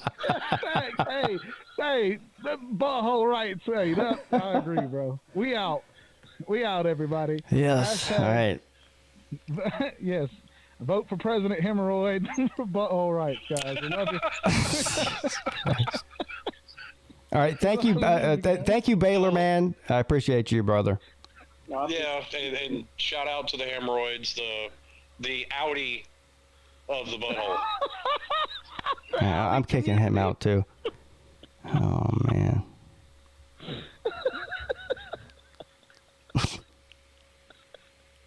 Bro, that was good. Oh man, hey, glad to be back, big dog. Yes, is glad to be back as well. For me. Yes. And you. Thank you, sir. Yeah, it's been a couple of weeks since I talked to you. It's good to talk to you again. Yes, sir. You too. Things are going well, and I hope they stay that way. So. Good. But yeah, appreciate you, dude. Thank you for letting me come on. Yes, sir. Thank you, comment section, all y'all. Y'all were great tonight. We had a good one. If you get a Absolutely. chance, check me out. I do videos on YouTube, like other people on YouTube. So just check me out. If you like my stuff, you like it. If you don't, then don't say anything. You know, cool. That's it. Yes, sir. All right. See you, bud. All right. See you later, TB. Love you, brother. Love you too, man. All right. There you guys have it. The end of the most underrated college football call-in show on all of YouTube, Friday night at 10 p.m. Yeah, you can catch this show every single Wednesday and Friday night at 10 p.m. But, of course, most Fridays, or all Fridays, I am accompanied by my boy Tiger Baskins. Some great calls tonight. Thanks for people that showed up in the chat. You guys are all amazing and fantastic. Tomorrow, 3:30 for the members. If you want to be a member, there's a link in the description of the video. And every other live show that I do is $2.99 a month to be a member. We do exclusive hangout streams, during these games. Tomorrow is Georgia and Tennessee at 3:30 for the members, and then at 7:30 p.m. prime time, baby, against the Irish. I got bad news for the Irish. I love you. I'm Irish myself. Okay. So no hate for the Irish, except for tomorrow when we shit right in that golden dome of yours and take over that stadium. So I'll love you after tomorrow, but as for right now, I don't feel well. Jesus. Life shouldn't be that stressful. If this is my show 2 weeks in, by week 10, I'm going to be doing the show from a casket. Love y'all. I'll leave y'all with this on the way out. Whole lot of taters in this motherfucker. Yeah. It's a whole lot of taters in this motherfucker. A lot of teams, they think they be great, but we break the mold. And you know that we gon' see hate, cause we 8-0. And I'm coming to ideate and create a foe. And I'm about to do a remake when we take the gold from the leprechaun. Look, don't listen to them talking heads, their narratives is weak.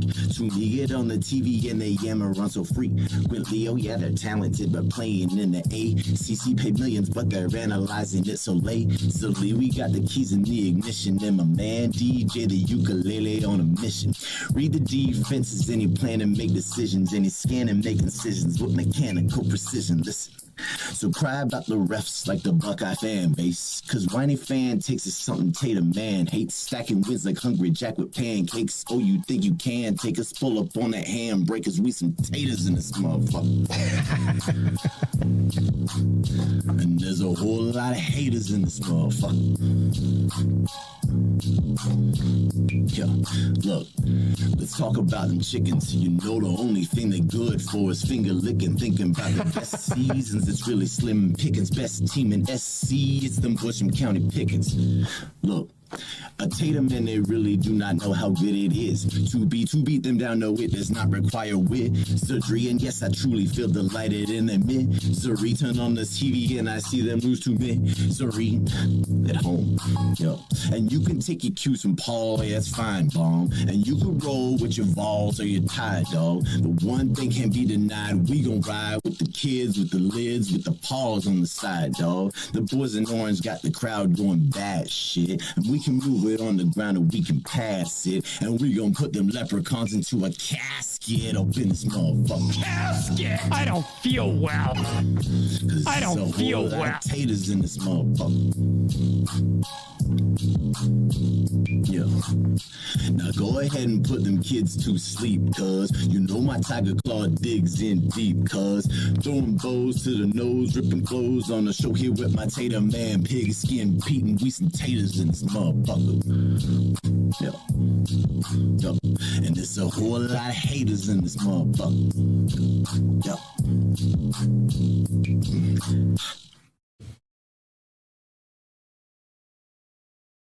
Peace.